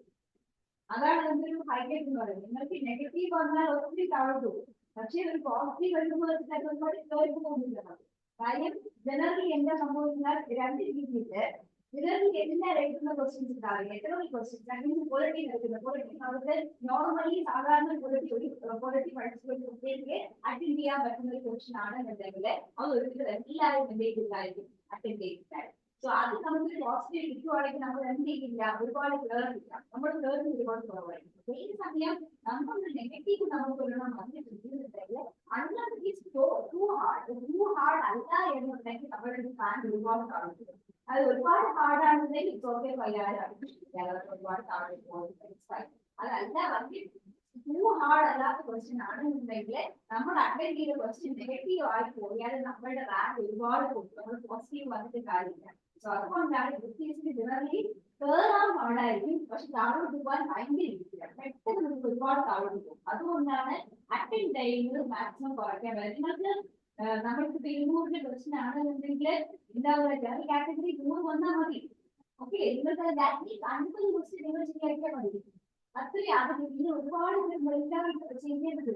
നിങ്ങൾക്ക് 50 ക്വസ്റ്റ്യൻ മതി കയറി പോകുന്നില്ല. അതുകൊണ്ട് എല്ലാം കയറി അറ്റൻഡ് ചെയ്യാൻ നിൽക്കരുത്. കാര്യം പൊളിറ്റി ഉണ്ട്, ഹിസ്റ്ററി ഉണ്ട്, എക്കണോമിക് ഉണ്ട്, എക്കണോമിക്സ് ഉണ്ട്, സയൻസ് ടെക്നോളജി ഉണ്ട്. ഇതൊക്കെ പോയിട്ട് ഇതൊന്നും അല്ലാതെ കാണാൻ ആർട്ടിക്കൽച്ചർ ഭയങ്കര പാടാണ്. കേട്ടില്ലാത്ത വാർത്തകൾ. സോ ആർട്ടിക്കൽച്ചർ സ്പോർട്സ് ഒക്കെ വരുന്നുണ്ട് ഇപ്പോ. സോ ഈ പറയുന്ന എല്ലാ കാറ്റഗറീസും കൂടെ നിങ്ങൾക്ക് എത്ര മതി? 50 മതി. 50 കിട്ടിയാൽ മതി. ഈ പറയുന്ന ഒരുപാട് കയറി പോയിട്ട് ഒരുപാട് നമുക്ക് 60 ചെയ്യണം 70 ചെയ്യണം എന്ന് പറഞ്ഞ് പോകുമ്പോഴത്തേക്കും നെഗറ്റീവ് വരാനുള്ള ചാൻസസ് കിട്ടും. ഓക്കെ, നിങ്ങൾക്ക് മാക്സിമം അറിയാൻ പറ്റുന്ന എഴുതാം. ഇപ്പം ഒപ്പം തന്നെ അറിയും എന്നുണ്ടെങ്കിൽ പിന്നെ അതൊക്കെ എഴുതാം. ഇത് കുഴപ്പമില്ല. ഞാൻ പറയുന്നത് നിങ്ങൾക്ക് ഒരു 50 എണ്ണം അറിയാം എന്നുണ്ടെങ്കിൽ അത് മാത്രം അറിയില്ലാണ്. ഇതിപ്പോ 30 തന്നെ അറിയുള്ളൂ. അപ്പൊ നിങ്ങൾക്ക് തന്നെ മനസ്സിലാവുന്ന എന്ത് ചെയ്യില്ല, വേറെ പോവില്ല. അങ്ങനെയാണെങ്കിൽ നമുക്ക് എന്ത് ചെയ്യാം, നമ്മുടെ ലക്കിന് വേണ്ടിയിട്ട് ലക്കിനെ വെച്ച് എന്തെങ്കിലുമൊക്കെ ചെയ്യാം. That is fine. ഇല്ല നിങ്ങൾക്ക് 50 എണ്ണം അറിയാം എന്നുണ്ടെങ്കിൽ നിങ്ങൾക്ക് കിട്ടുന്ന ക്വസ്റ്റ്യൻ പേപ്പറില് പകുതി അറിയാമെങ്കിൽ ദാറ്റ് ഈസ് ഫൈൻ. അധികം അത് നേരെ കയറാൻ നിൽക്കരുത്. ഓക്കെ, തീം അത് തന്നെയായിരിക്കും. ഓക്കെ, നിങ്ങൾക്ക് 50 എണ്ണം അറിയാം, വലിയ കുഴപ്പമില്ലാതെ അറിയാമെന്നുണ്ടെങ്കിൽ അതിൽ കയറി പോകും. നിങ്ങൾ എക്സ്ട്രാ കയറാൻ നിൽക്കരുത്. അത് നിങ്ങൾ ഒരുപാട് താഴ്ത്തും.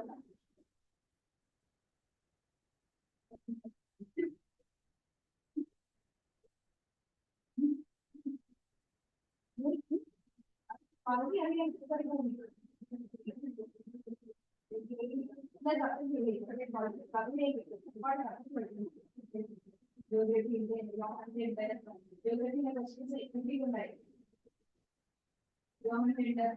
ആ ടൈം പഠിച്ചിട്ട് ഉണ്ടായിരിക്കും. ഈ അമ്പലവും കാര്യങ്ങളൊക്കെ ആരും മാർഗം പഠിച്ചിട്ടുണ്ടാവും. അത് ബാബും കാര്യങ്ങളൊക്കെ ഒന്ന് നോക്കും. ബാബുകളെ കുറിച്ചാണ് ഇപ്പൊ ബാബും വെക്കേണ്ടത്. ബാബുവിനെ വന്നു ബാബറിന്റെ അല്ലെങ്കിൽ ആർക്കിടെക്ചറായിട്ട് നോക്കണ്ടേ, ആർക്കിടെക്ചർ നോക്കണ്ടേ. ബാബർ ഇവിടുന്ന് എടുത്തിട്ട് ബാബറിന്റെ കൊട്ടാരത്തിന്റെ പഴയ ട്രഡീഷണൽ സ്റ്റോറീസ് ഒക്കെ ഒരുപാട്. അതിനില്ല നമ്മളുടെ അയോധ്യയിലെ ആദ്യം പൊളിച്ച അമ്പലത്തിന്റെ എന്തോ സംഭവം ഒരു സാധനം എടുത്തിട്ട് ബാബർ എന്താക്കി പള്ളിയൊക്കെയാണോ. അപ്പൊ അതിന്റെ ബാബറിന്റെ ആർക്കിടെക്ചർ ഉണ്ട്. അപ്പൊ ആ ക്വസ്റ്റ്യൻ റിലേറ്റ് ചെയ്യുന്നത് ബാബർ ഉണ്ടാക്കിയ ബിൽഡിംഗ് എന്തൊക്കെയാണ്, ബാബറിന്റെ ബിൽഡിംഗിന്റെ സ്പെഷ്യാലിറ്റീസ് എന്തൊക്കെയാണ്, ആർക്കിടെക്ചറോ മുഗൾ ബാബർ എന്ന് പറഞ്ഞ മുഗൾസിന്റെ എന്താ പറയുക ആർക്കിടെക്ചർ നോക്കാം. So അങ്ങനെയൊക്കെ നോക്കുക. ആ ഒരു കാര്യം നോക്കുക. ഡിഫിക്കൽട്ടാണ് അതിന്റെ കാര്യം ഡിഫിക്കൽട്ടാണ്. നമ്മൾക്ക് എല്ലാം പറയുന്നുണ്ടാവില്ല. അതിന് ആദ്യം ഡിഫിക്കൽട്ടാണ്.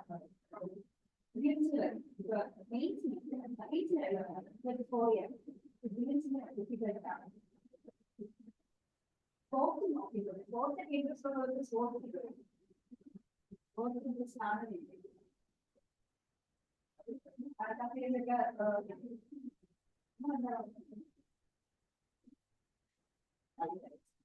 ബയോഡൈവേഴ്സിറ്റി നമുക്ക് എങ്ങനെയൊക്കെ പറയാം? ബയോഡൈവേഴ്സിറ്റി ത്രീ ടൈപ്സ് ഓഫ് ഡൈവേഴ്സിറ്റിയുടെ പേര് പറയാം. That is called as genetic diversity, species diversity, ecosystem diversity. On the basis of these three diversities, we can see the biodiversity of a particular area. A particular area in the biodiversity can be expressed in fields. Those fields are called as genetic diversity, species diversity, ecosystem diversity. So what might be the genetic diversity? Genetic diversity is like genes gene diversity. നമ്മൾക്ക് ഒരുപാട് jeans നമ്മളുടെ evolution അറിയാലോ. ലൈഫിന്റെ evolution അല്ലെങ്കിൽ നമ്മുടെ serious evolution ആരുടെ evolution. So according to that എന്ത് ചെയ്യുന്നുണ്ട്? ഒരു ഓർഗാനിസം വേറെ ഓർഗാനിസം എന്ത് ചെയ്ത് വരുന്നതാണ്? ഇവോൾവ് ചെയ്ത് വരുന്നതാണ്. സോ ദാറ്റ് മീൻസ് നമ്മൾക്ക് എന്ത് ചെയ്യുന്നുണ്ട്? ഒരുപാട് ജീൻസിന്റെ എന്താ പറയാ സിമിലാരിറ്റി വരും. ഒരു എക്സാമ്പിൾ പറഞ്ഞാൽ ചിമ്പാൻസിയും ഹ്യൂമൻ ബീയിങ്സും തമ്മിൽ 98% സിമിലാരിറ്റി വരും ജീൻസിൽ. അതാണ് നമ്മുടെ എവല്യൂഷൻ. എവല്യൂഷൻ എന്ന് പറയുന്നത് വൺ ഓർഗാനിസം രണ്ട് ഓർഗാനിസം എന്തായി വരുന്നുണ്ട്? ഇവോൾവ് ആയി വരുന്നുണ്ട്. അത് എങ്ങനെയാണ് ഇവോൾവ് ആകുന്നത്? ബേസിക്കലി ഒരു എക്സാമ്പിൾ പറഞ്ഞിട്ടുണ്ടെങ്കിൽ ഒരു എന്താ പറയാ ഒരു മറൈൻ വാട്ടർ ഓർഗാനിസം. ഈ മറൈൻ വാട്ടർ ഓർഗാനിസം നമ്മൾക്ക് ഈ മറൈൻ വാട്ടറിന്റെ ജിയോളജിക്കൽ നമുക്ക് എർത്തിന് എന്തെങ്കിലും ഒക്കെ മാറ്റണ്ടായി, എർത്തിന് മൂവ്മെന്റ് മാറ്റമുണ്ടായി. ഈ ജിയോളജി ഈ മറൈൻ വാട്ടർ എക്കോസിസ്റ്റം എന്തായിട്ട് മാറി? ഒരു ബ്ലാക്കിഷ് അവിടെ ലാൻഡ് മൂവ്മെന്റോ എന്തെങ്കിലും വന്നിട്ടുണ്ട്. ഒരു ലാൻഡിന്റെ ഇടയ്ക്കൂടെ നമ്മൾ ആ ഒരു ഏരിയ കയറുവാണെങ്കിൽ മറൈൻ സാലൈനിറ്റി ഫോമിലൂടെ എന്തായിട്ട് മാറും? ബ്ലാക്കിഷ് വാട്ടർ ആയിട്ട് മാറും. സോ ഇൻ കേസ് ബ്ലാക്കിഫിക്കേഷൻ അതാണ് വെച്ചിട്ടുണ്ട്. സോ ഈ മറൈൻ ഓർഗാനിസം ആയിരിക്കും അവിടെ വരും. ഓക്കെ, ആക്ച്വലി മറൈൻ ഓർഗാനിസം എന്തായിട്ട് വരും? ഈ പറയുന്ന ബ്ലാക്കിഷ് വാട്ടറിലോട്ട് വരുവാണെന്നുണ്ടെങ്കിൽ most of the marine organism എന്തെങ്കിലും പോകും? അത് കാര്യമായിട്ട് പോകും. But some marine organisms they will sustain and they will survive. They need to survive. അതിന്റെ reason എന്ന് പറയുന്നത് അവരുടെ genes ഉള്ള reason ആണ്. നമ്മുടെ genes surviving genes ഉണ്ടായിരിക്കും. So special genes ഉണ്ടായിരിക്കും. ഈ genes ആണ് അവരെ എന്ത് ചെയ്യാൻ പറ്റുന്നത്? അവർക്ക് സർവൈവ് ചെയ്യാനുള്ള കപ്പാസിറ്റി കൊടുക്കുന്നത്. സോ അവരുടെ അടുത്ത പോപ്പുലേഷൻ എന്തായിട്ട് മാറും? Brackish water organism. So basically ആരായിരുന്നു? അവര് മറൈൻ ഓർഗാനിസം ആയിരുന്നു. ബിക്കോസ് ഓഫ് ദർ ജീൻസ് അവരുടെ ജീനിലുള്ള ഡൈവേഴ്സിറ്റി ഒരു ജീനിന്റെ സ്പെഷ്യാലിറ്റി കാരണം അവർക്ക് ആ ഏതെങ്കിലും പർട്ടിക്കുലർ ഒന്നോ രണ്ടോ ആയിരിക്കും ചിലപ്പോൾ എന്ത് ചെയ്യാൻ സർവൈവ് ചെയ്യുക. അവരെന്ത് ചെയ്യുന്നുണ്ടായിരിക്കും? അത് സർവൈവ് ചെയ്യുക. ആ ഒരു ചേഞ്ചിൽ അല്ലെങ്കിൽ ചേഞ്ചിൽ സർവൈവ് ചെയ്യുന്ന ചേഞ്ചിൽ എൻവയോൺമെന്റ് എന്ത് ചെയ്യും? അവർ സർവൈവ് ചെയ്ത് ഈ സർവൈവ് ചെയ്ത് നെക്സ്റ്റ് പോപ്പുലേഷൻ എന്തായിട്ട് മാറുന്നുണ്ട്? ആ ഒരു അവരുടെ എൻവയോൺമെന്റ് അവരുടെ ഹാബിറ്റായിട്ട് എന്തായിട്ട് മാറുന്നുണ്ട്? ഈ പറയുന്ന ബ്ലാക്കിഷ് വാട്ടർ മാറുന്നുണ്ട്. സോ ദാറ്റ് മീൻസ് എവല്യൂഷൻ പറയുമ്പോഴേക്കും there might be some surviving genes in some organisms. Some organisms surviving genes കാരണം എന്ത് ചെയ്യുന്നുണ്ട്? അവർ അടുത്തടുത്തുള്ള എക്കോസിസ്റ്റം അതിന്റെ മാറുന്ന ഡിഫറെന്റ് ആയിട്ട് വരും എക്കോസിസ്റ്റം എനിക്ക് എടുക്കാൻ പറ്റുന്നുണ്ട്, സർവൈവ് ചെയ്തെടുക്കാൻ പറ്റുന്നുണ്ട്. ഈ സർവൈവ് അതിന്റെ എവല്യൂഷന്റെ ബേസ് എന്ന് പറയുന്നത് ജീൻ ഡൈവേഴ്സിറ്റി. ഈ പറയുന്ന ജീൻ ഡൈവേഴ്സിറ്റിയാണ് എവല്യൂഷന്റെ ബേസ് എന്ന് പറയുന്നത്. ഒരാൾക്ക് ചില ആൾക്കാർ എന്തിനായിരിക്കും? ചില ആൾക്കാർ ചില ഡിസീസസ് എന്തായിരിക്കും? ഇമ്മ്യൂണിറ്റി ഉള്ളതായിരിക്കും, ചില റെസിസ്റ്റന്റ് ആയിരിക്കും, ജനറ്റിക്കലി എന്തായാലും റെസിസ്റ്റന്റ് ആയിരിക്കും. ചിലർക്കെല്ലാം അത് റെസിസ്റ്റൻസ് ഉണ്ടാവില്ല. സോ നമുക്ക് ഈ പറഞ്ഞ മെഡിസിനും കാര്യങ്ങളും ഒന്നും ഇല്ല എന്നുണ്ടെങ്കിൽ സം ഓഫ് ദി എന്താ പറയുക ചെറിയ പോകുന്നുണ്ടായിരിക്കും, അത് എക്സ്റ്റെൻഡ് ആയി പോകുന്നുണ്ടായിരിക്കും. സോ ചിലർക്ക് മാത്രമേ എന്ത് ചെയ്യുന്നുള്ളൂ? സർവൈവ്. ഫോർ എക്സാമ്പിൾ പറഞ്ഞാൽ കണ്ടിട്ടുണ്ടായിരുന്നു, കാലാപാനി കണ്ടിട്ടുണ്ടായിരുന്നു. കാലാപാനി അതിന് പറഞ്ഞിട്ട് ഉത്തരം എന്താ പറയുന്നത്? ഫീവർ. കലാപാലിന്റെ പേര് ഫീവർ ആണ് പറയുന്നത്.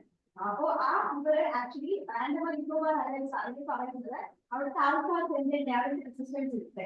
സോ ആ പറയുന്ന കാര്യം പറയുമ്പോൾ മറ്റുള്ള പുറത്തുള്ള ആൾക്കാർക്ക് എന്തില്ല? റെസിസ്റ്റൻസ് ഇല്ല. സോ ദാറ്റ് മീൻസ് അവിടെ സർവൈവ് ചെയ്യുന്ന ആ പറയുന്ന ട്രൈബൽ ആൾക്കാർക്ക് മാത്രമേ എന്ത് ചെയ്യാൻ പറ്റുള്ളൂ? സർവൈവ് ചെയ്യാൻ പറ്റുള്ളൂ. ഫീസ് ചെയ്യുക അവരുടെ ഫീസ് എന്തില്ല? അവരുടെ ആ ഒരു സർവൈവിംഗ് ഫീസ് അവർക്ക് എന്താണ് അവർക്ക് ആക്ച്വലി ഉണ്ട്. അവരുടെ റീപ്രൊഡക്ഷന് മാത്രം വരുന്നുള്ളൂ, ആ ഒരു ജീൻ വരുന്നുള്ളൂ. മറ്റുള്ള കോപ്പി വരുന്ന ആൾക്കാർ വരുന്നില്ല, ആ ഒരു ജീൻ ഇല്ല, ചെയ്യാൻ പറ്റില്ല, സർവൈവ് ചെയ്യാൻ പറ്റില്ല. സോ എല്ലാ അനിമൽസിലും ചില അനിമൽസിൽ ഏതൊരു പോപ്പുലേഷൻ എടുത്തിട്ടുണ്ടെങ്കിലും പോപ്പുലേഷൻ എന്താണ് ബേസിക്കലി ഓർക്കുന്നത്? ആദ്യം പറഞ്ഞത് ഓർക്കുന്നത് individuals population means community therefore. So that means if പറയുന്ന population എന്തായിരിക്കും, particular population different kinds of genes എന്താണ് available ആയിട്ടുണ്ടായിരിക്കും. ഒരുപാട് kinds of genes available ആയിട്ടുണ്ടായിരിക്കും. ഇതിൽ ചില genes മാത്രമായിരിക്കും സർവൈവിംഗ് genes ആയിട്ട് വരുന്നതാണ്. ഈ സർവൈവിംഗ് genes ഉള്ള ആൾക്കാർ മാത്രമേ എന്ത് ചെയ്യാൻ പറ്റുള്ളൂ, extinct ആയി പോവാൻ പറ്റുള്ളൂ. So that means that diversity is called as genetic diversity. Genetic diversity. So next category is called as species diversity. Species diversity is like different species. Species in the same population same population species same population means species it's amphibian species, okay, reptile species, fish species. ഇതൊക്കെയായിരിക്കും species എന്ന് പറയാം. ഈ ഫിഷിൽ different kind of fish എന്താ പറയാ, different population of fish എന്ന് പറയാം. Species എന്ന് പറയുന്നത് കോമൺ ആയിട്ട് പറയുന്നത് ഈ പറയുന്ന പോപ്പുലേഷൻ അല്ല, കോമൺ ആയിട്ട് species population. So that means fish species പറയാം, reptile സ്പീഷീസ് പറയാം, amphibian species, mammal species, bird species. So ഈ പറയുന്ന സ്പീഷീസ് എന്തായിരിക്കും ഒരു തരം diversity. That means species diversity. That means ആ സ്പീഷീസിന്റെ ഹോൾ ആയിട്ടുള്ള ഡൈവേഴ്സിറ്റി. Species ഒരു എക്സാമ്പിൾ പറഞ്ഞാല് നമുക്ക് mammals, those who give birth to their young ones, they are called as mammals. ഈ mammals എന്തിന്റെ kind of genes other basically for genetic diversity തന്നെയാണ് പോകുന്നത്. But we will say that species diversity because the genes are common to all these species. ഈ പറയുന്ന എല്ലാ സ്പീഷീസും common ആയിട്ടുണ്ടായിരിക്കും. So mammal species എടുത്തിട്ടുണ്ടെങ്കിൽ അത് നമുക്ക് മറൈൻ മാമൽ ആയിക്കോട്ടെ, ടെറസ്ട്രിയൽ മാമൽ ആയിക്കോട്ടെ, ഫ്രഷ് വാട്ടർ മാമൽ ആയിക്കോട്ടെ, ഈ പറയുന്ന എല്ലാ മാമൽസിനും കോമൺ ആയിട്ട് genes ഉണ്ടായിരിക്കും. So that genes are called as species diversity. അങ്ങനെയുള്ള common diversity called as species diversity. So next is called as ecosystem. What are the ecosystem diversity? ഇങ്ങനെയാണ് ecosystem diversity ഉണ്ടായിരിക്കും.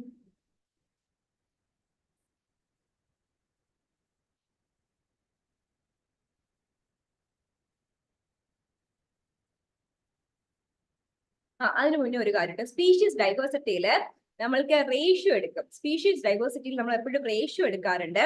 Ratio of diversity നമ്മളിപ്പോ ഒരു ratio എടുക്കാന്ന് വെച്ചിട്ടുണ്ടെങ്കിൽ നമ്മളൊരു സ്പീഷീസുമായിട്ട് എന്ത് ചെയ്യുക, മറ്റുള്ള ഒരു സ്പീഷീസ് മാമൽസ് മാത്രം എടുത്തിട്ട് നമ്മൾക്ക് അവൈലബിൾ ആയിട്ടുള്ള ടോട്ടൽ നമ്പർ ഓഫ് ഓർഗാനിസത്തിന് എന്ത് ചെയ്യുക, കമ്പയർ ചെയ്ത് നോക്കാം. അങ്ങനെ നമുക്ക് റേഷ്യോ കിട്ടും. സോ ആ റേഷ്യോ സ്പീഷീസ് ഡൈവേഴ്സിറ്റി റേഷ്യോ 0 ആണെന്നുണ്ടെങ്കിൽ it has infinite diversity. Diversity is high എന്നാണ് അർത്ഥം. അല്ല സ്പീഷീസ് ഡൈവേഴ്സിറ്റി റേഷ്യോ എടുക്കുമ്പോഴത്തേക്കും ഇഫ് ഇറ്റ് ഈസ് 1 ആണെന്നുണ്ടെങ്കിൽ that means in that biosphere there is only 1 species available. ഒരു സ്പീഷീസ് മാത്രമേ അവൈലബിൾ ആയിട്ടുള്ളൂ.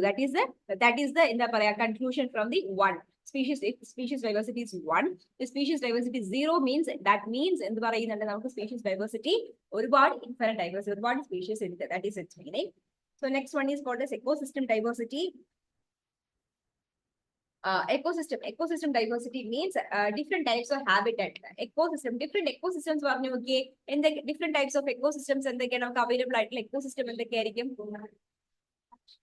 Yeah, grassland ecosystem, desert ecosystem, forest ecosystem, wetland ecosystem, marine ecosystem. So these are different kinds of ecosystem. So that means the difference is on the basis of what?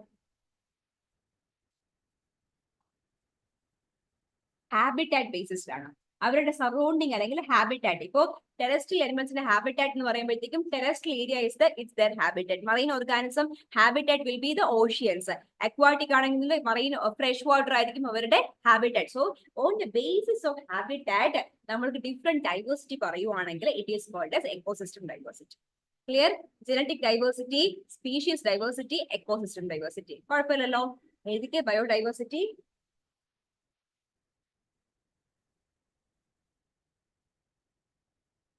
It is the variability. It is the variability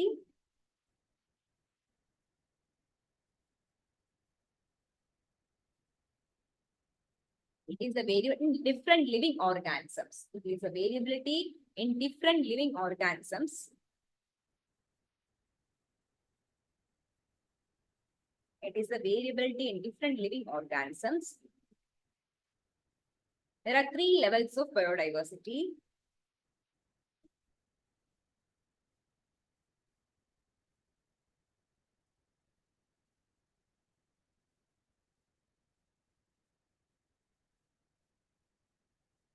There are 3 levels of biodiversity. First one is genetic diversity.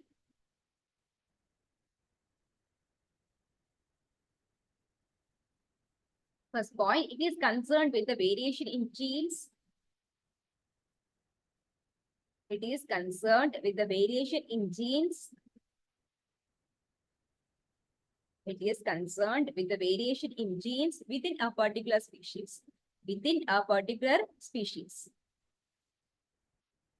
Within a particular species.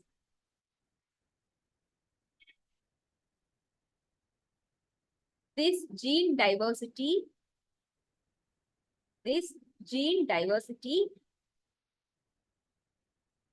helps the species. This gene diversity helps the species to adapt to the changing environment. To adapt to the changing environment. To adapt to the changing environment. Second one, species diversity.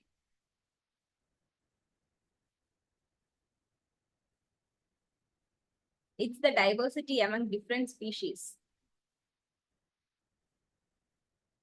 It's the diversity among different species.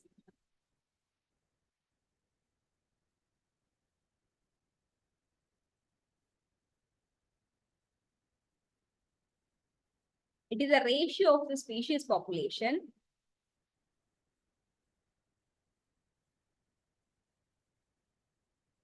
It is a ratio of the species population over the total number of other organisms. Over the total number of other organisms.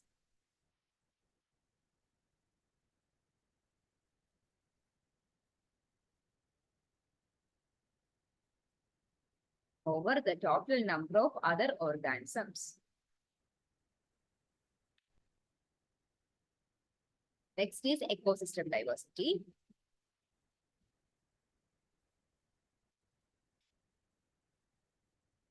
It refers to the diversity of habitats. It refers to the diversity of habitats. It refers to the diversity of habitats.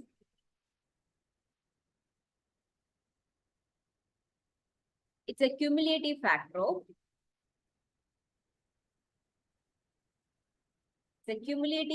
of climate, vegetation, and geography. It's a cumulative factor of climate, vegetation, and geography.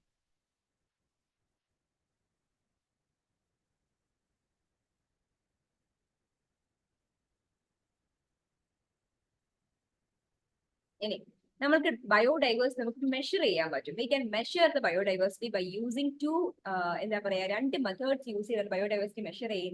It is called as species richness and species evenness. Species richness means one ecosystem different kind of species in okay, that is called a species richness. Total species are ecosystem available. That simply means the total number of different organisms in an ecosystem. It is called as species richness. The higher the number of organisms, the higher will be the richness. So that means we ecosystem a mangrove ecosystem. Mangrove ecosystem, different kind of animals and plants, different kinds of reptiles and different kinds of plants and different kinds of birds and different kinds of migratory birds and so different kinds of total number of organisms that is called as species richness. Species species richness. The total number of organisms available in an ecosystem. A species richness on the base of 3 terms. It is called as alpha diversity, beta diversity, gamma diversity. Alpha diversity means the diversity within the species. That means alpha diversity is also equal to species diversity. That means within an ecosystem the different variety of or the different diversity of the species that are available in that ecosystem, it is called as alpha diversity. Simply means നമ്മൾക്ക് എത്രത്തോളം species ആണോ ഒരു എക്കോസിസ്റ്റത്തിൽ available ആയിട്ടുള്ളത്, that is called as the alpha diversity. Next is called as beta diversity. Beta diversity means നിങ്ങൾ 2 ecosystems എടുക്കുകയാണെന്നുണ്ടെങ്കിൽ ആ amount of നമ്മൾക്ക് total amount of നമ്മൾക്ക് ഒരു എക്കോസിസ്റ്റം, ദാറ്റ് മീൻസ് കമ്പാരിസൺ പറയും. 2 എക്കോസിസ്റ്റം എടുത്തിട്ട് സെയിം എന്താ പറയാ ഒരു സെയിം എക്കോസിസ്റ്റം നമുക്ക് മാംഗ്രൂവ് എക്കോസിസ്റ്റം എടുത്തിട്ടുണ്ടെങ്കിൽ അതിന്റെ ഉള്ളിൽ തന്നെ നമുക്ക് എന്ത് ഡിഫറെന്റ് ഹാബിറ്റാറ്റ്സ് നമുക്ക് പറയാൻ പറ്റും. സോ അങ്ങനെ അതിന്റെ ഉള്ളിൽ വരുന്ന ഹാബിറ്റാറ്റ്സ് അല്ലെങ്കിൽ ഉള്ളിൽ വരുന്ന എക്കോസിസ്റ്റത്തിന്റെ ഡൈവേഴ്സിറ്റിയുടെ കമ്പാരിസൺ ആണ്. നമ്മൾക്ക് ഒരു ഡൈവേഴ്സിറ്റി ഒരു എക്കോസിസ്റ്റം എടുത്തിട്ടുണ്ടെങ്കിൽ അതിൽ എത്രത്തോളം സ്പീഷീസ് അവൈലബിൾ ആണെന്ന് നോക്കുന്നുണ്ട്. നെക്സ്റ്റ് എക്കോസിസ്റ്റം നോക്കിയിട്ട് അതിൽ എത്രത്തോളം സ്പീഷീസ് അവൈലബിൾ ആണെന്ന് നോക്കും. എന്നിട്ട് എന്ത് ചെയ്യും, ഇത് രണ്ടും തമ്മിൽ കമ്പയർ ചെയ്യും. ഇതിൽ ഏതിലാണ് ഏറ്റവും കൂടുതൽ സ്പീഷീസ് ഡൈവേഴ്സിറ്റി നോക്കും. So that is called as beta diversity. So last one is called as gamma diversity. Gamma diversity overall means that means overall diversity for the different ecosystem. നമ്മൾക്ക് ഡിഫറെന്റ് ആയിട്ടുള്ള that means ഒരു mangrove ecosystem എടുക്കാം, ഒരു wetland ecosystem എടുക്കാം, ഒരു forest ecosystem എടുക്കാം. ഇങ്ങനെയുള്ള ഈ എക്കോസിസ്റ്റം പറയുന്ന ഒരു ഏരിയ ഒരു ലൊക്കേഷൻ എടുക്കുവാണ്. നമ്മളിപ്പോ എന്താ പറയാ ഒരു പൊന്മുടി ഒരു ലൊക്കേഷൻ എടുക്കുക. പൊന്മുടി ലൊക്കേഷൻ എടുക്കുക, നമുക്ക് എന്തൊക്കെ എക്കോസിസ്റ്റംസ് ഉണ്ടായിരിക്കും? മൗണ്ടൻ എക്കോസിസ്റ്റം ഉണ്ട്, അതിൽ അക്വാറ്റിക് എക്കോസിസ്റ്റം ഉണ്ടായിരിക്കും, വെറ്റ്ലാൻഡ് എക്കോസിസ്റ്റം ഉണ്ട്, ഫോറസ്റ്റ് എക്കോസിസ്റ്റം ഉണ്ട്. സോ ദാറ്റ് മീൻസ് ഒരു ലൊക്കേഷൻ എടുക്കുമ്പോഴത്തേക്ക് നമ്മൾക്ക് എന്ത് ചെയ്യുന്നുണ്ട്, ഒരുപാട് എക്കോസിസ്റ്റംസ് അതിൽ അവൈലബിൾ ആയിട്ട് വരുന്നുണ്ട്. സോ നമ്മൾക്ക് ഇപ്പോ ആ അവൈലബിളില് നമ്മൾ ഇപ്പോ ഒരു എക്സാമ്പിൾ പൊന്മുടി എടുക്കുവാണ്. പൊന്മുടിയില് നമ്മൾക്ക് forest ecosystem, mountain ecosystem, different ecosystems ഉണ്ട്.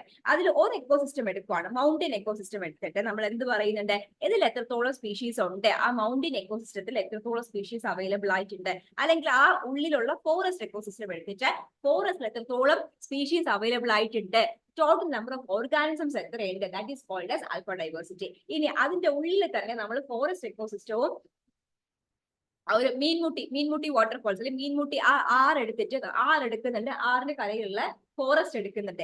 ഈ രണ്ട് എക്കോസിസ്റ്റവും തമ്മിൽ നമ്മൾ കമ്പയർ ചെയ്തിട്ട് ഈ രണ്ടിലും എത്രത്തോളം സ്പീഷീസ് അവൈലബിൾ ആയിട്ടുണ്ട്, ഇതിൽ ആർക്കാണ് എത്രത്തോളം സ്പീഷീസ് അവൈലബിലിറ്റി കൂടുതലുള്ളത് എന്ന് വെച്ചാൽ ദാറ്റ് മീൻസ് ഡിഫറെന്റ് രീതിയിൽ നമ്മൾ എന്ത് ചെയ്യുക, കമ്പയർ ചെയ്ത് നോക്കുന്നതിനാണ് we call them as beta diversity. ഇനി നമ്മൾ എല്ലാ എക്കോസിസ്റ്റവും അതിൽ കമ്പയർ ചെയ്തിട്ട് ദ ഹോൾ ഓഫ് പൊന്മുടിയുടെ എക്കോസിസ്റ്റം ഡിസ്ലൈക്ക് ദിസ് എന്ന് പറയുന്നതിന് the overall distribution of the organisms in Ponmudi ഒരു ലൊക്കേഷൻ ബേസിൽ ഓവറോൾ എല്ലാ diversity overall organisms that are distributed across different diversities, different ecosystems within a location is called as gamma diversity. ഒരു whole area എടുത്തിട്ട് അതിന്റെ diversity whole ആയിട്ട് പറയുന്നതിനെ we call them as gamma diversity. So alpha diversity means ഒരു area എടുത്തിട്ട് ഒരു particular ecosystem എടുത്തിട്ട് അതിൽ എത്രത്തോളം സ്പീഷീസ് അവൈലബിൾ ആയിട്ടുണ്ടോ, that is called as alpha diversity. ഒരു പെർട്ടിക്കുലർ ലൊക്കേഷൻ എടുക്കുക, ഡിഫറെന്റ് എക്കോസിസ്റ്റംസ് കമ്പയർ ചെയ്യുക, അങ്ങനെ കമ്പയർ ചെയ്തിട്ട് പറയുന്നത് that is called beta diversity. അല്ല എല്ലാ എക്കോസിസ്റ്റവും നോക്കി ദ ഓവറോൾ ഡൈവേഴ്സിറ്റി പറയുന്നത് it is called gamma diversity. Clear? This all comes under species richness. നമ്മൾ എത്രത്തോളം ഒരു ഏരിയയിൽ എത്രത്തോളം സ്പീഷീസ് ഉണ്ട് എന്ന് നോക്കുന്നതിനെയാണ് എന്ത് പറയാ, സ്പീഷീസ് റിച്ച്നെസ് എന്ന് പറയാം. Second category is called species evenness. Species evenness എടുത്തിട്ട് ഒരു പെർട്ടിക്കുലർ സ്പീഷീസ് എടുത്തിട്ട് അതിന്റെ പോപ്പുലേഷൻ എത്രയും നോക്കാം. ദാറ്റ് മീൻസ് ഒരുപാട് ഉണ്ടോ, അത് കുറച്ചേ ഉള്ളൂ, ഈവൻ ആയിട്ടുണ്ടോ, ദാറ്റ് മീൻസ് അത്യാവശ്യം കാര്യമായിട്ട് അതിന്റെ പോപ്പുലേഷൻ ഉണ്ടോ, ഇല്ല അതിന്റെ പോപ്പുലേഷൻ ഒരുപാട് കുറവാണോ എന്ന് നോക്കുന്നതിന് V call dum species evenness. ഏതെങ്കിലും ഒരു ഏതെങ്കിലും ഒരു എക്കോസിസ്റ്റം എടുക്കുക, ആ എക്കോസിസ്റ്റത്തിന് ഒരു പെർട്ടിക്കുലർ സ്പീഷീസ് എടുക്കുക, ആ സ്പീഷീസിന്റെ അവൈലബിലിറ്റി അല്ലെങ്കിൽ ഡിസ്ട്രിബ്യൂഷൻ നോക്കുക, എത്രത്തോളം ഡിസ്ട്രിബ്യൂഷൻ ഉണ്ട് നോക്കുക. It is called species evenness. So that is a two category of measurement of biodiversity, which is called as species richness and species evenness. Clear? എഴുതണോ? എന്നാ എഴുതിക്കോ, measurement of diversity.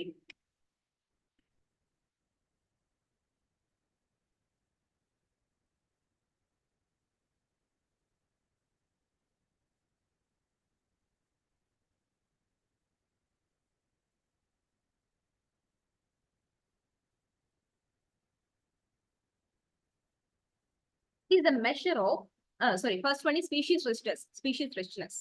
Measurement of diversity, first one is species richness. It is the measure of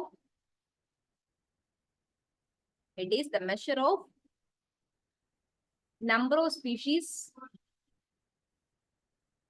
It is the measure of number of species available in a community. Available in a community. It is a measure of number of species available in a community.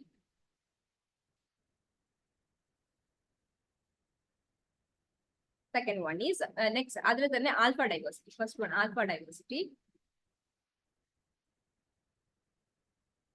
It's the total number of species available. The total number of species available.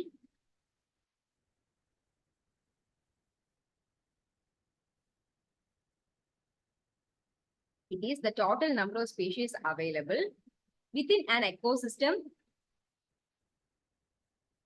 Within an ecosystem in a particular area. Within an ecosystem in a particular area.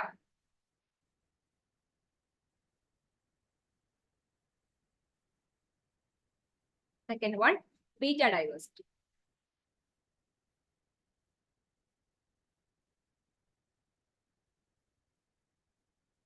It is a comparison of diversity of organisms. It is the comparison of diversity of organisms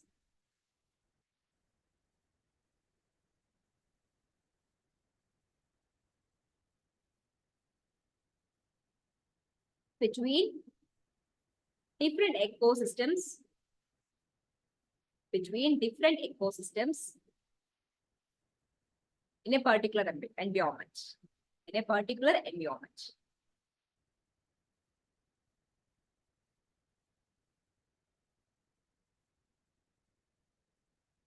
Next is gamma diversity.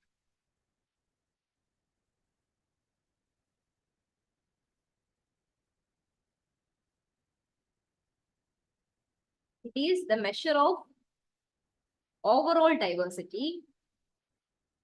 It is the measure of overall diversity for different ecosystems in a region. For different ecosystems in a region. For different ecosystems in a region. Next is species evenness.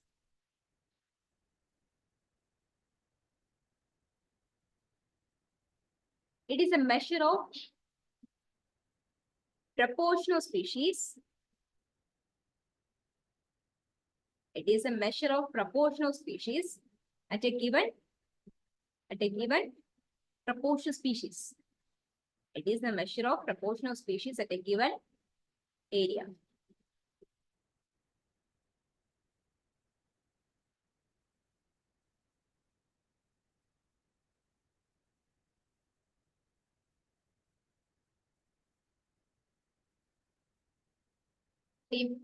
Biodiversity and food web. See, biodiversity and food web. Food web, അല്ലെങ്കിൽ നമ്മളുടെ എല്ലാ living creatures അല്ലെങ്കിൽ living organism, living plants ആയിക്കോട്ടെ, animals ആയിക്കോട്ടെ, ഇതിന്റെ building blocks എന്ന് പറയുന്നത് അല്ലെങ്കിൽ DNA എന്ന് പറയുന്നത് ഇറ്റ് കൺസിസ്റ്റ് ഓഫ് 4 എലിമെന്റ്സ് ആണ്. ഇതൊക്കെയായിരിക്കും carbon, oxygen, hydrogen, nitrogen. Four building blocks. DNA 4 building blocks. Carbon, nitrogen, oxygen, hydrogen ആണ് കേട്ടോ. DNA building blocks എന്ന് പറയുന്നത്. DNA building blocks 4 ആണ്. Carbon, nitrogen, oxygen, hydrogen. Building blocks basic എല്ലാ ഏതൊരു gene എടുത്തിട്ടുണ്ടെങ്കിലും ഇത് 4 ഉണ്ടായിരിക്കും. ഏത് ജീൻസ് ആണെങ്കിലും നമുക്ക് ഏതാ പറയാ പ്രോട്ടോസോ, ദാറ്റ് മീൻസ് സിംഗിൾ സെൽ മുതൽക്ക് ഏതൊരു അനിമൽ വെയിൽസ് വരെ പോയിട്ടുണ്ടെങ്കിലും ഏതിലും എന്തുണ്ടായിരിക്കും ഈ പറയുന്ന 4 എലിമെന്റ്സ് ഉണ്ടായിരിക്കും. That is the building blocks of life എന്ന് പറയുന്നത്. ബിൽഡിംഗ് ബ്ലോക്സ് ഓഫ് ലൈഫ് എന്ന് പറയുന്ന 4 എലിമെന്റ്സ് ആണ്. That is oxygen, nitrogen, carbon and hydrogen. These are the building blocks എന്ന് പറയുന്നത്. സോ പിന്നെ എന്താ പറയാ, these are the building blocks. So ഇതില് അല്ല ഞാൻ പറഞ്ഞതേ ഉള്ളൂ. ഫുഡ് ചെയിൻ റിലേഷൻഷിപ്പ് എന്ന് പറയും. ഫുഡ് ചെയിൻ റിലേഷൻഷിപ്പ് അറിയാലോ അല്ലെ, എങ്ങനെയായിരിക്കും? പ്രൊഡ്യൂസേഴ്സ് ആണ് basically on terrestrial it is called as green plants. അക്വാർഡ് അല്ലെങ്കിൽ marine environment is called as phytoplanktons. Okay, so next, so that is that they are called as producers. Producers ആര് consume ചെയ്യുന്നു? Consumers consume ചെയ്യുന്നു. So that is producers വരുന്നു, അത് കഴിഞ്ഞ് ആര് വരുന്നു? ഹെർബിവോഴ്സ് വരുന്നു. ദാറ്റ് ഈസ് ടെറസ്ട്രിയൽ അങ്ങനെ പോകുന്നു. നമ്മളുടെയൊക്കെ ഫൈറ്റോ പ്ലാങ്ക്ടൺ, സൂ പ്ലാങ്ക്ടൺ, ഫിഷസ് അങ്ങനെ പോകുന്നു. So that is generally called as food chains പറയുന്നത്. So food chains, it starts with producers and ends with higher order consumers or carnivores. Higher order consumers is called higher order consumers എന്ത് ചെയ്യുന്നുണ്ട്? അത് end ചെയ്യുന്നുണ്ട്. So ബയോഡൈവേഴ്സിറ്റിയിലെ എത്രത്തോളം diverse ആയിട്ടുള്ള species available ആണല്ലോ, available ആവുന്നോ അത്രയും ഡൈവേഴ്സ് ആയിരിക്കും നമ്മുടെ ഫുഡ് ചെയിൻ എന്ന് പറയുന്നത്. Okay, that means lot of number of food chain വരുന്നുണ്ട് according to the species diversity പറയുമ്പോഴത്തേക്കും. ഈ സ്പീഷീസ് ഡൈവേഴ്സിറ്റി ഹൈ ആണെന്നുണ്ടെങ്കിൽ food chain, number of food chains എന്തായിരിക്കും? ഹൈ ആയിരിക്കും. ദ കോംപ്ലക്സ് ഫുഡ് വെബ്സിന്റെ നമ്പറും എന്തായിരിക്കും? ഒരുപാട് ഹൈ ആയിരിക്കും. So that is a relationship. So services, biodiversity provide ചെയ്യുന്ന സർവീസ് എന്തൊക്കെയായിരിക്കും? എന്തൊക്കെയാ സർവീസ് ബയോഡൈവേഴ്സിറ്റി പ്രൊവൈഡ് ചെയ്യുന്ന? ബയോഡൈവേഴ്സിറ്റി എന്തൊക്കെ തരുന്നുണ്ട്? ഫുഡ് തരുന്നുണ്ട്, വേറെ എന്തൊക്കെ തരും? ഹാബിറ്റായിട്ട് തരുന്നുണ്ട്, ക്ലൈമറ്റിക് സർവീസ് തരുന്നുണ്ട്. Okay, there are different types of services available. Ecosystem services എന്ന് പറയുമ്പോഴത്തേക്ക് ഈ പറയുന്ന എന്താ പറയാ, ഹാബിറ്റാറ്റ് സർവീസ് അല്ലെങ്കിൽ നമ്മൾക്കുള്ള എക്കോസിസ്റ്റം റിലേറ്റഡ് ആയിട്ട് കാര്യങ്ങൾ, ഹാബിറ്റാറ്റും കാര്യങ്ങളും വരുന്ന ecosystem related services. Biological services means that includes ഫുഡും കാര്യങ്ങളും വരുന്ന ബയോളജിക്കൽ സർവീസസ്. സോഷ്യൽ സർവീസ് എന്ന് പറയുമ്പോൾ എന്തായിരിക്കും? നമുക്ക് സോഷ്യോ എക്കണോമി അല്ലെങ്കിൽ ഡെവലപ്മെന്റിന് നമുക്ക് എന്ത് തരുന്നുണ്ട്? റിസോഴ്സസ് തരുന്നുണ്ട് biodiversity. So different resource available in that. So the resources എന്ത് ചെയ്യുന്നുണ്ട്? സർവീസ് ആയിട്ട് തരുന്നത്. That all comes under social services. These are the different services. Biodiversity loss എന്തൊക്കെയായിരിക്കും? നമുക്ക് ബയോഡൈവേഴ്സിറ്റി ലോസ് ചെയ്യാം. നമുക്ക് ബയോഡൈവേഴ്സിറ്റി ഒരുപാട് ലോ സംഭവിക്കുന്നു എന്ന് പറയാം. നാച്ചുറൽ കോസ് എന്തൊക്കെയായിരിക്കാം? ഫ്ലഡിൽ ബയോഡൈവേഴ്സിറ്റി പോകുന്നുണ്ട്. വേറെ എന്തൊക്കെ പോവാം? Fire, forest fires, climate change,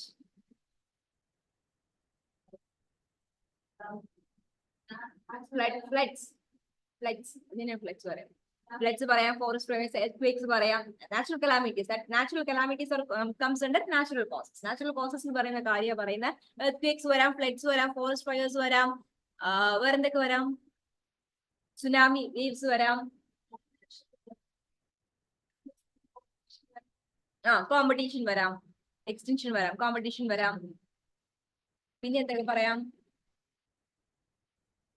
So these are all the major നിങ്ങൾക്ക് പറയാൻ പറ്റുന്ന എല്ലാ നാച്ചുറൽ ഇവന്റ്സ്, നാച്ചുറൽ കലാമിറ്റീസും എന്തിൽ വരുന്നുണ്ട്? നാച്ചുറൽ കോസസിൽ വരും. ഈ പറഞ്ഞ ആന്ത്രോപോളജിക്കൽ കോസ് എന്തൊക്കെയായിരിക്കാം? ഡീഫോറസ്റ്റേഷൻ, ഹണ്ടിങ്, മേജർ ഡീഫോറസ്റ്റേഷൻ ആട്ടോ.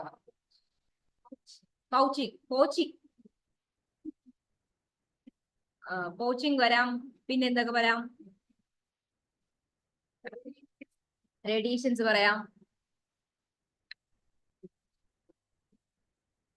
Pollution പറയാം. Pollution is the main important factor is pollution.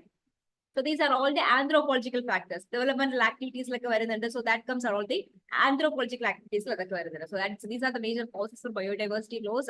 Next is biodiversity conservation. Conservation is important. Conservation എന്ന് പറയുമ്പോഴത്തേക്ക് biodiversity conservation എന്ന് പറയുന്നത് എന്താണ് ഉദ്ദേശിക്കുന്നത്? എന്ത് ചെയ്യാ? നമ്മൾ ബയോഡൈവേഴ്സിറ്റി ലോസ് ആവാണ്ട് എന്ത് ചെയ്യാ? കൺസർവ് ചെയ്യാൻ, preserve ചെയ്യാം.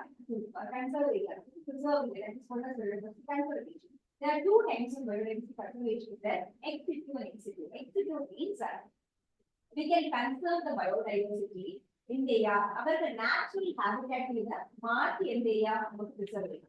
Okay, for example, പറഞ്ഞ സൂര്യ നമ്മൾ എന്ത് ചെയ്യുന്നുണ്ട്? നമ്മുടെ അനിമൽസിനെ അവരുടെ നാച്ചുറൽ ഹാബിറ്റാറ്റ്സ് മാറ്റി ക്യാപ്റ്റിവിറ്റിയിൽ നമ്മൾ എന്ത് ചെയ്യുന്നുണ്ട്? അതിനെ പ്രൊട്ടക്ട് ചെയ്യുന്നത്. That means our natural habitat എവിടെയാണോ അവിടെ നമ്മൾ എന്ത് ചെയ്യുന്നത്? അതിനെ മാറ്റി നമ്മളെ കൺസർവ് ചെയ്യുവാണ്. മീൻസ് എന്തായിരിക്കും? ഒരു നാച്ചുറൽ ഹാബിറ്റാറ്റ് എവിടെയാണോ അവിടെ നമ്മൾ എന്ത് ചെയ്യുക? കൺസർവ് ചെയ്യുവാണ്. എന്തായിരിക്കും?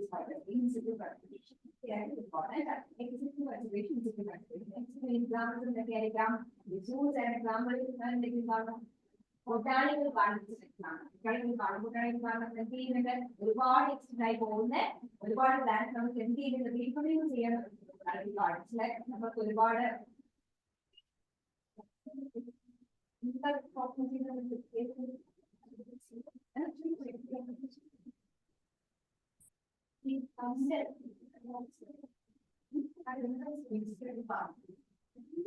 hybrids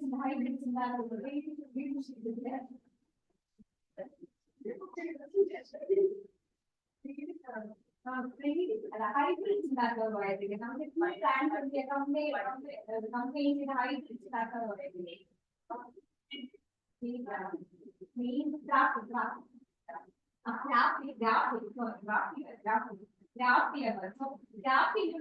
ആക്ച്വലി ഒരുപാട് പഴയ കിട്ടുന്നുണ്ട്. ഓക്കെ, നമുക്ക് എക്സ്റ്റെൻഡ് ആയി പോയ പ്ലാൻസ് ഒരുപാട് ഈ എക്സ്റ്റെൻഡ് ആയി പോയ പ്ലാൻസില് നമുക്ക് അവരുടെ തന്നെ ഫാമിലിയിലുള്ള പ്ലാൻസ് ഇതിനെ ഗ്രാഫ്റ്റ് ചെയ്ത് ഈ സ്ഥലത്തോട്ട് പോകുന്നുണ്ട്. ഓക്കെ, നമുക്ക് ഇപ്പൊ ഒരു വെറൈറ്റി ഡാം ഒഴിക്കണം, ആ വെറൈറ്റി ഡാം ആക്ച്വലി ഫണ്ട് ഉണ്ടായിരുന്നു, പക്ഷെ അതിൽ ഇനിയുള്ള ഡാം നമുക്ക് ഇപ്പോഴുണ്ട്. നമുക്ക് ഈ ഗ്രാഫ്റ്റ് ചെയ്തെടുക്കാം, എക്സ്റ്റെൻഡ് ആയിട്ടുള്ള പ്ലാൻസ് നമുക്ക് തിരിച്ചു കൊണ്ടുവരാൻ പറ്റും. That is kind of a conservation. That is kind of conservation. That is example is botanical gardens and fruits. That is example external conservation. We are conserving the biodiversity external to the natural habitat. That is what external conservation. Internal conservation means we are conserving the natural habitat of the, so we are conserving the species in their natural habitat. For that, internal conservation. Example of national park, public scientific, biosphere parks, protected forests, protected that in other examples. So what might be the constraints in biodiversity conservation? Biodiversity conservation, the constraints at the area.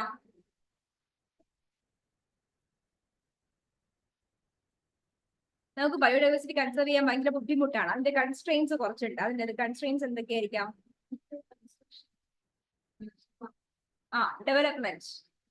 Development inside national park areas.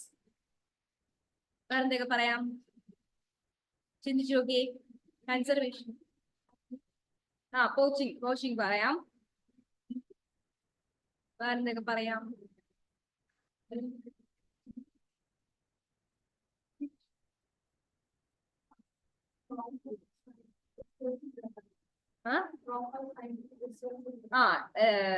എന്താ പറയാ, proper scientific റിസർച്ചിന്റെ ആ ഒരു ഇത് പറയാം. വേറെന്ത് പറയാം?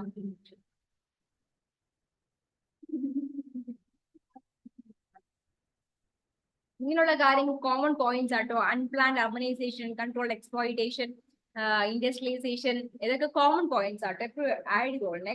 Urbanisation, exploitation, പറയുന്ന industrialisation, deforestation, these are all the common points that add ചെയ്യാം. So these are the major constraints. ഇത്രയും എഴുതിക്കേ. ബയോഡൈവേഴ്സിറ്റി കൺസർവേഷൻ എഴുതിക്കുക. Biodiversity conservation.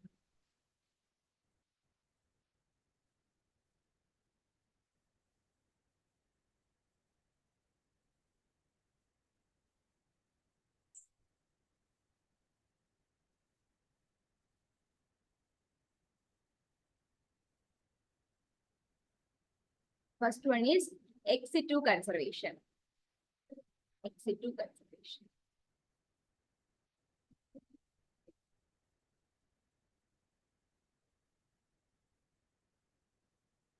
The conservation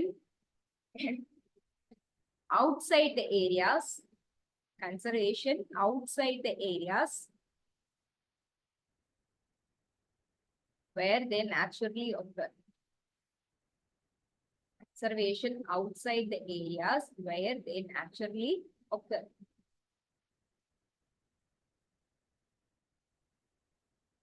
Second point, reintroduction of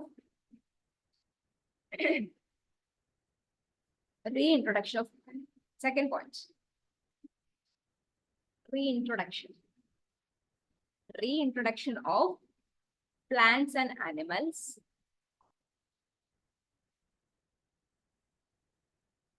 into the habitat. Reintroduction of plants and animals into the habitat from where it has become extinct. From where it has become extinct.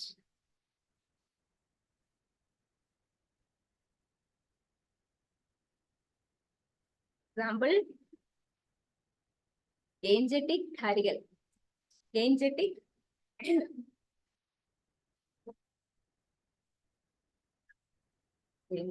Tharigal. Gharial. Tharigal.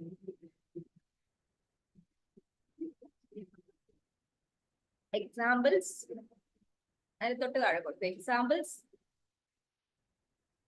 seed banks, exit to conservation examples.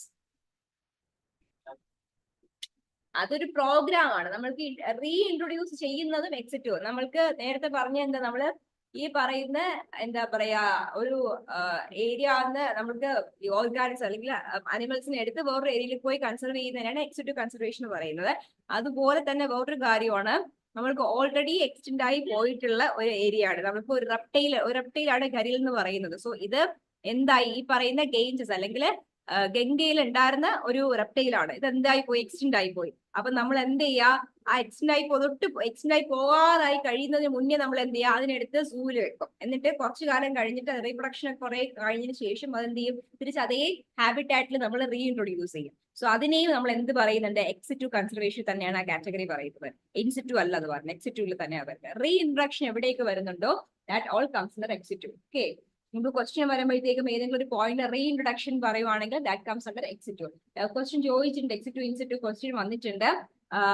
വന്നിട്ടുള്ള question എങ്ങനെയായിരുന്നു, match of the following ആയിരുന്നു, ex situ in situ. So ഏതൊക്കെയാണ് എക്സിറ്റുവിൽ പോകും, ഏതൊക്കെ ഇൻസിറ്റുവിൽ പോകും, that is match of following വന്നിട്ടുണ്ടായിരുന്നു. അത് റീഇൻട്രൊഡക്ഷൻ ചോദിച്ചിട്ടുണ്ടായിരുന്നു. റീഇൻട്രൊഡക്ഷൻ of an organism to their natural habitat, it comes under ex-situ conservation, not in situ. Okay. Examples: seed banks, botanical garden, zoo, etc. Seed bank എന്ന് പറയുന്ന ഒരു ഏരിയ ആണ്. നമ്മൾ seed എന്ത് ചെയ്യുക, അവര് സൂക്ഷിച്ചു വെക്കും. സീഡ് എക്സ്റ്റെൻഡ് ആകാറായിട്ടുള്ള പ്ലാന്റ്സിന്റെ ഒക്കെ സീഡ് എടുത്ത് നമ്മൾ എന്ത് ചെയ്യുക, അത് സൂക്ഷിച്ചു വെക്കും. നമ്മളുടെ ഇതൊക്കെ നമ്മളുടെ ജനിക്കുന്ന കുട്ടികളുടെ ഇതൊക്കെ സൂക്ഷിച്ചു വെച്ചേക്കത്തില്ലേ,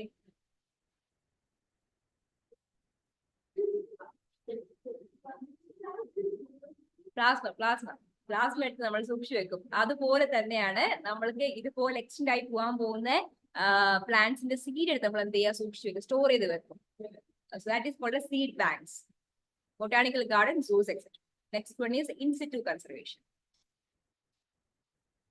പ്ലാസ്മ എന്തിനാ എടുക്കുന്നത്, നമ്മള്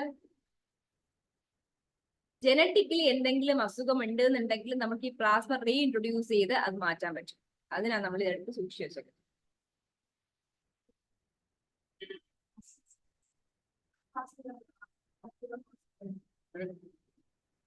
നമുക്ക് ജനിക്കുന്ന കുട്ടികളിൽ ജനിക്കുന്ന സമയത്ത് അവർ ആ കുട്ടികളിൽ നിന്ന് ആ പ്ലാസ്മ എടുക്കും.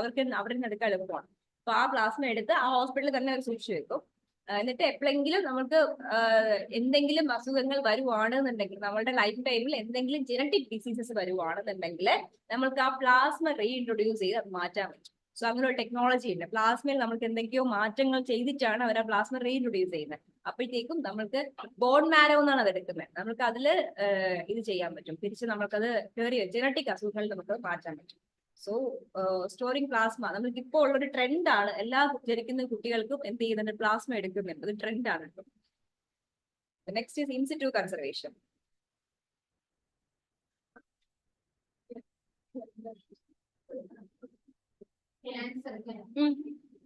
അതെ, ക്യാൻസർ നമ്മൾക്ക് ജനറ്റിക് ആണ് കേട്ടോ. അതെപ്പോഴും ശ്രദ്ധിച്ചിട്ടുണ്ടോ, ക്യാൻസർ വരുന്ന ഒരു വ്യക്തിയുടെ ഏതെങ്കിലും ഒരു എന്താ പറയാ ആൻസെസ്റ്ററിന് ക്യാൻസർ ഉണ്ടായിരുന്നില്ല. Most of the time cancers വരുന്ന ജനറ്റിക് ആണ് കേട്ടോ. ഏതെങ്കിലും ഒരു ആൻസെസ്റ്ററിന് എന്തുണ്ടായിരിക്കും, ക്യാൻസർ ഉണ്ടായിരുന്നിരിക്കും. ഏതെങ്കിലും നമ്മളുടെ അമ്മയുടെ വഴിയിലോ അച്ഛന്റെ വഴിയിലോ ഏതെങ്കിലും ഒരാൾക്ക് ഉണ്ടായിരുന്നിരിക്കും. അത് ജനറലി അങ്ങനെയാണ് വരുന്നത്. മോസ്റ്റ്ലി ഈ പറയുന്ന ക്യാൻസറിന് വേണ്ടിയാണ് ഇപ്പോഴും പ്ലാസ്മ എടുക്കുന്നത്. നമ്മൾക്ക് ഇനീഷ്യൽ സ്റ്റേജ് ആണെങ്കിൽ പെട്ടെന്ന് മാറ്റാൻ പറ്റും, കംപ്ലീറ്റ്ലി മാറ്റാൻ പറ്റും. പിന്നെ ഒരുപാട് കാശാണ് പ്ലാസ്മ ഇടുന്നത്. എത്ര ഒരാൾക്ക് തന്നെ 3 lakh എങ്ങാണ്ടും ആവും ഒരു കുഞ്ഞിന്. അങ്ങനെയാണ് അവര് അത് പിന്നെ ലൈഫ് ടൈം എന്ത് ചെയ്യുന്നുണ്ട്, അവരത് സ്റ്റോർ ചെയ്ത് വെക്കുന്നുണ്ട്.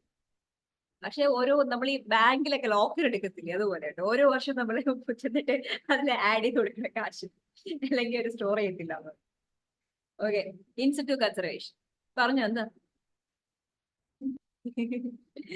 Okay, in situ conservation. So conserving biodiversity in their natural habitat. Conserving biodiversity in their natural habitat. Example: national parks, wildlife sanctuaries, etc.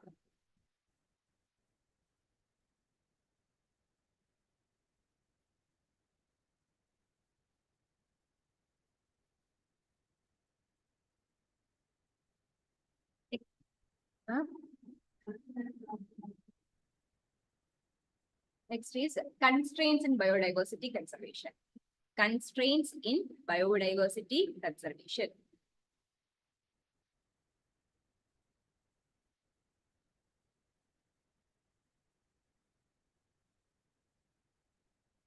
Common ഇതാണ് unplanned അല്ലെങ്കിൽ unplanned ഒന്നും വേണ്ട. So constraints are urbanization, industrialization, deforestation.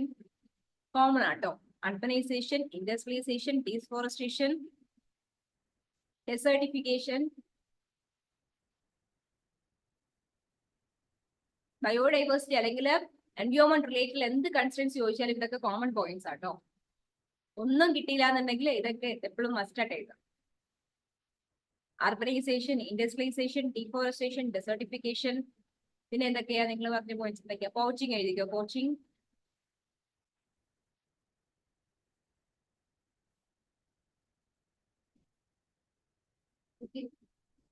Radiation, pollution, etcetera.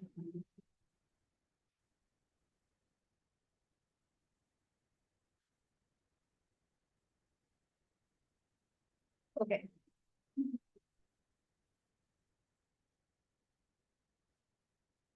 എന്താണ് അത്? ശരി,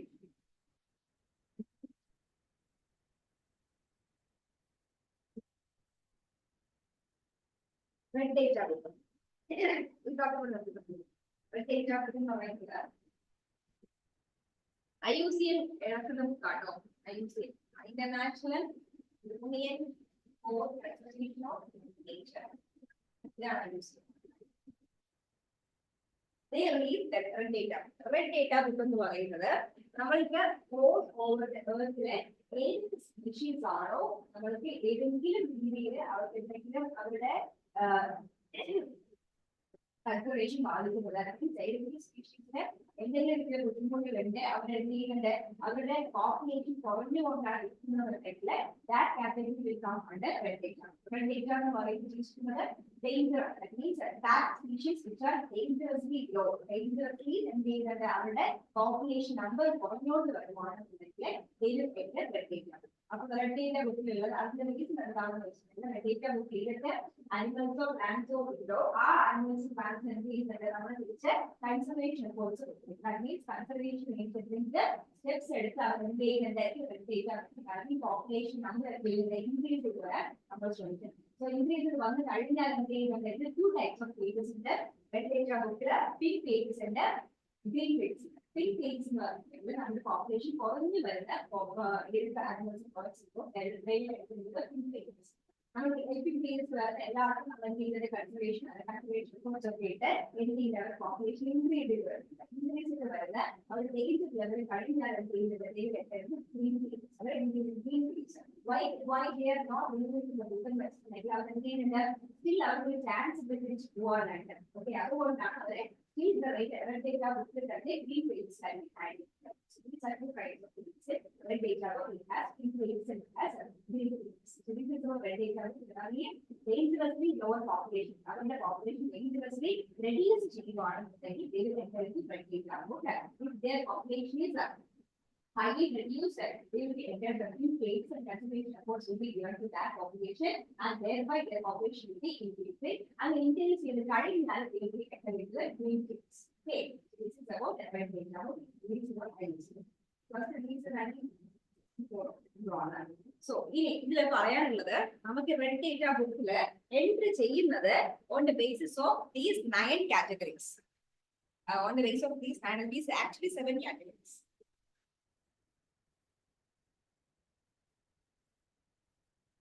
നമ്മൾ ന്യൂസിലൊക്കെ വായിക്കുമ്പോഴൊക്കെ ചില species ഒക്കെ പറയുമ്പോൾ വായിച്ചിട്ട് വരില്ല. സ്പീഷീസ് എന്തെങ്കിലും കാറ്റഗറി എന്നൊക്കെ വായിച്ചിട്ടുണ്ടോ?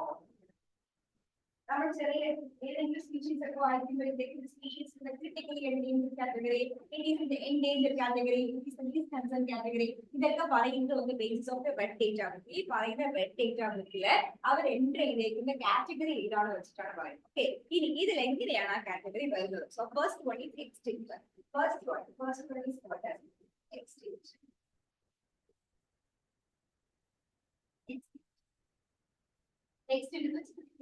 all over the world എന്തെയ്യുന്നുണ്ട് സർവേ ചെയ്യുന്നുണ്ട് അവര് ഏതെങ്കിലും പോപ്പുലേഷൻ എടുക്കുവാണ് ആ പോപ്പുലേഷൻ എവിടെയാണോ ലൊക്കേഷൻ അവർക്ക് വേണ്ടുന്ന അവരുടെ നാച്ചുറൽ ഹാബിറ്റായിട്ട് വരുന്ന ലൊക്കേഷനിലുള്ള ഫോറസ്റ്റ് അതിന്റെ ഏതൊക്കെ എക്കോസിസ്റ്റം ആണോ അവിടേക്ക് നമ്മൾ എന്ത് ചെയ്യുന്നുണ്ട് സർവേ ചെയ്യും അവർക്ക് വേണ്ടി ആ ഒരു സ്പീഷീസിന് വേണ്ടിയിട്ടുള്ള ഹോൾ സർവേയില് ഒരുപാട് ഇങ്ങനെ സർവേ ചെയ്തിട്ട് ആ സർവേയില് ഒരു സ്പീഷീസിനെ പോലും നമ്മൾക്ക് എന്ത് ചെയ്യാൻ പറ്റിയിട്ടില്ല നമ്മൾക്കത് നോട്ട് ചെയ്യാൻ പറ്റിയിട്ടില്ല എന്നുണ്ടെങ്കിൽ they will be categorized as extinct. A lot of surveys will be taken, a lot of surveys will be taken around the habitats, around the natural ആയിട്ട് പറ്റാവുന്ന habitats എടുക്കുന്നുണ്ട് നാച്ചുറൽ ആയിട്ട് നോക്കിയതിനു ശേഷം അവിടെ ഒന്നും അവരുടെ ഒരു സ്പീഷീസിനെ പോലും നമ്മൾക്ക് റെക്കോർഡ് ആക്കാൻ പറ്റിയില്ല എന്നുണ്ടെങ്കിൽ it will be categorized as extinct. Next category is extinct in wild. Extinct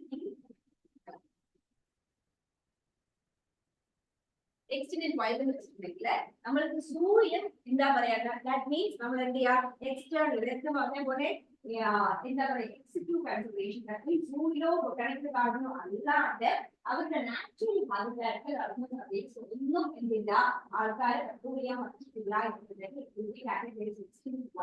that means they can only be seen as captivated. നമുക്ക് ക്യാപ്റ്റിവിറ്റിയിൽ മാത്രമേ നമുക്ക് ആ ഒരു ആനിമൽസിനെ കാണാൻ പറ്റുള്ളൂ എന്നുണ്ടെങ്കിൽ extinct in wild. That means we cannot see them or we cannot spot them in their natural habitat. We can see only in their captivity മാത്രമേ കാണാൻ പറ്റുള്ളൂ നമ്മൾക്ക് അത് അവരുടെ നാച്ചുറൽ ഹാബിറ്റാറ്റിൽ കാണാൻ പറ്റുന്നില്ല നാച്ചുറൽ ഹാബിറ്റാറ്റിന് സർവീസ് ഒന്നും അങ്ങനെ ഒരു ഇൻഡിവിജ്വൽ അവരുടെ ഇൻഡിവിജ്വൽസ് ലൈക്കാൻ പറ്റിയില്ല എന്നുണ്ടെങ്കിൽ ഇതിന്റെ categories zoo or in a category. That is called extreme wild. Next category is critically endangered. ഒരു category of animals critically endangered ആയിട്ട് നമ്മൾ classify ചെയ്യണമെന്നുണ്ടെങ്കിൽ it has a few conditions. Conditions എന്ന് പറയുന്നത് first condition is വേറെ ഉണ്ടോ ഇത്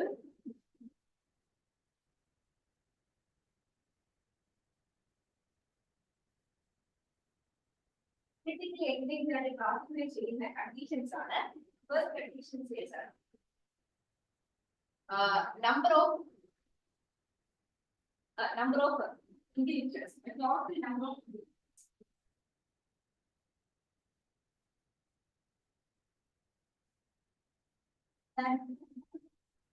the total number of individuals in the last 10 years. In the last 10 years, നമ്മൾ spot ചെയ്തിട്ടുള്ള total number of individuals എന്ന് പറയുന്നത് if the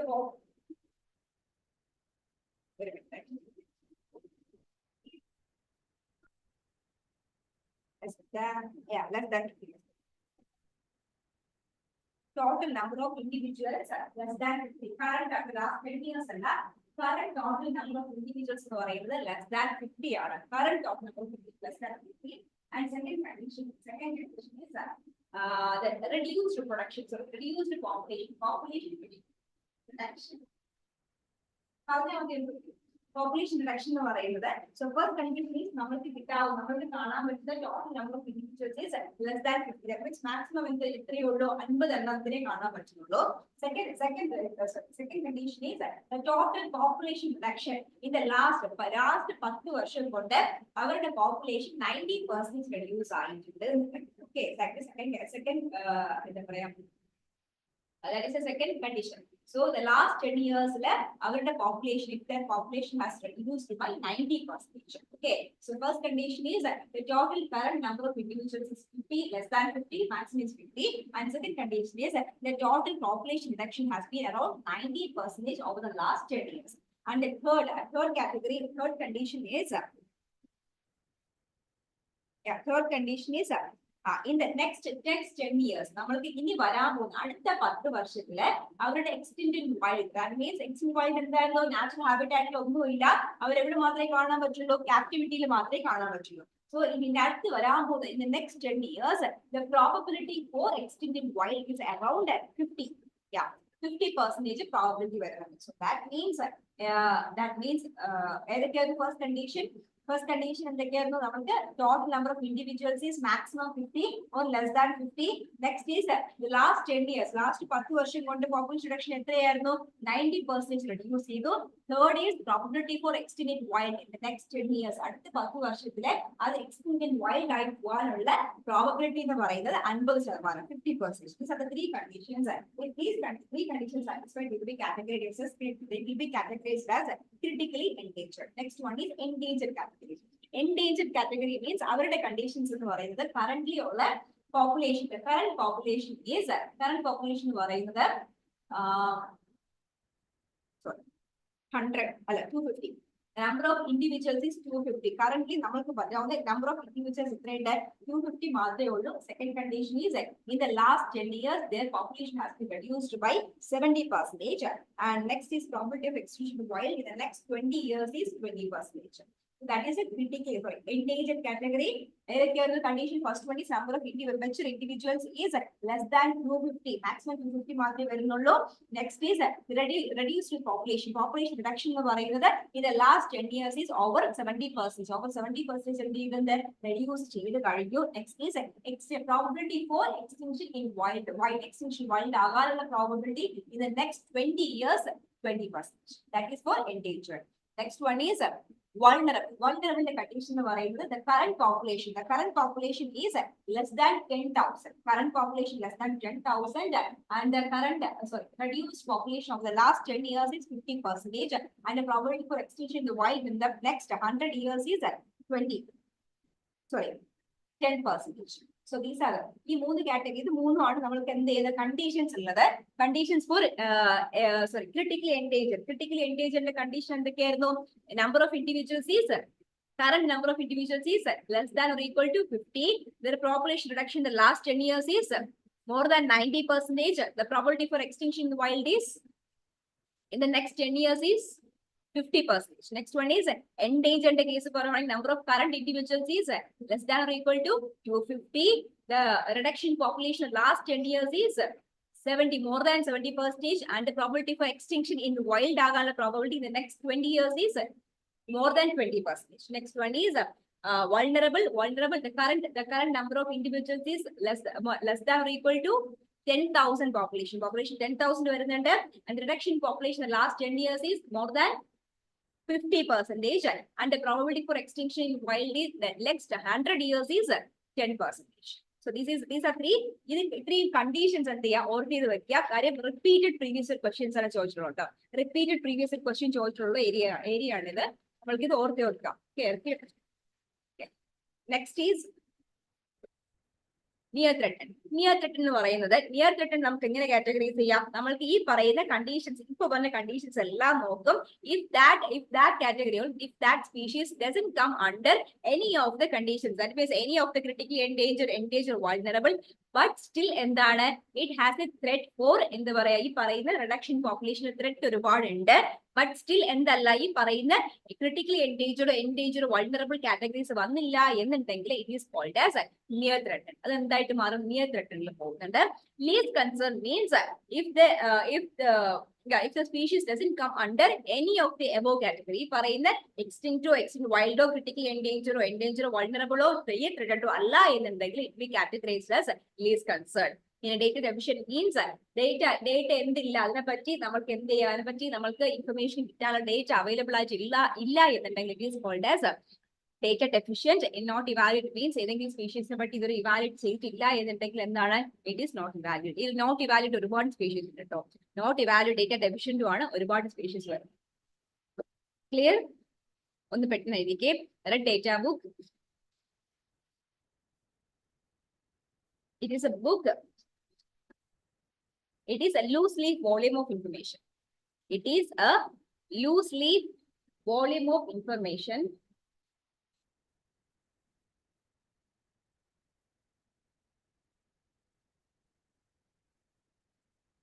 on the status of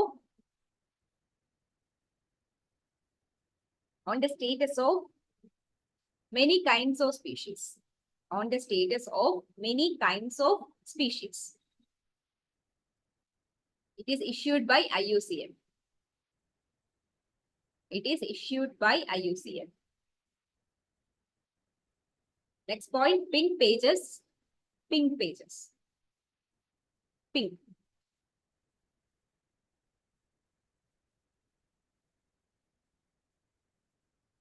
Species that faces endanger. Species that faces endanger. Green pages, the recovered species. The recovered species.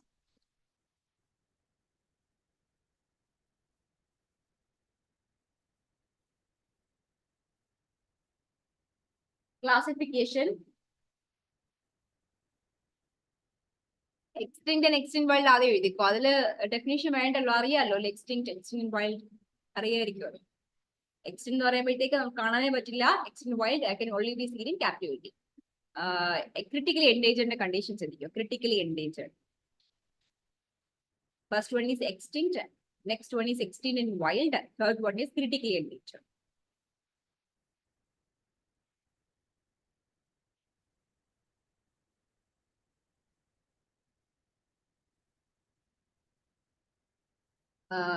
Number of mature individuals, first condition, number of mature individuals less than 50. Number of mature individuals less than 50.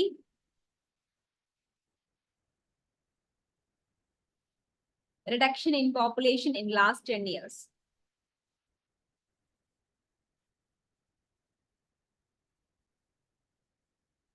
Reduction in population in last 10 years, more than 90%. Reduction in population in the last 10 years is more than 90%. Probability for extinction in wild.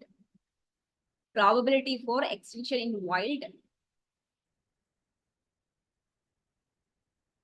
In the next 10 years is, in the next 10 years is 50%.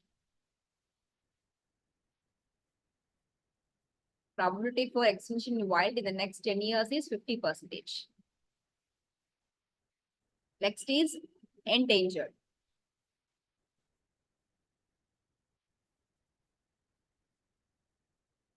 Number of current individuals. Number of current individuals.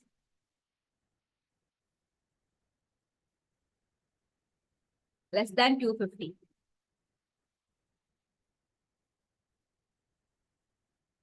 Less than 250.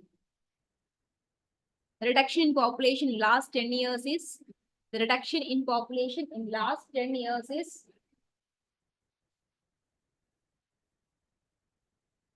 the reduction in population last 10 years is more than 70%. Probability for extinction in wild. Probability for extinction in wild.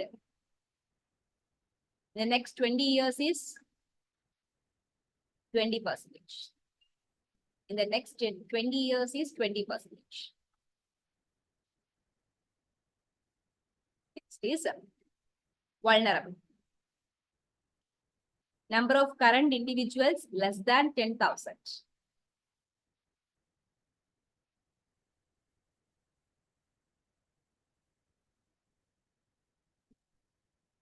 Number of current individuals less than 10,000. The reduction in population in the last 10 years is more than 50%. The reduction in population in the last 10 years is more than 50%.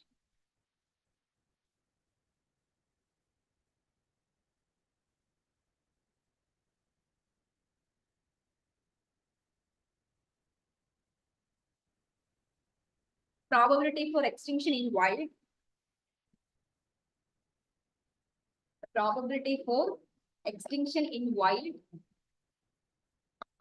The next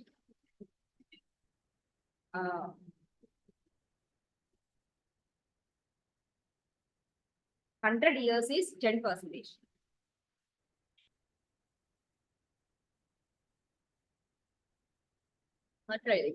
Near threatened, least concern. Near threatened ഓർക്കുക ഇതുവരെയുള്ള conditions നോക്കിയിട്ട് ഇതിലൊന്നും വന്നില്ല, but still threat ഉണ്ടെന്നുണ്ടെങ്കിൽ it is called as near threatened.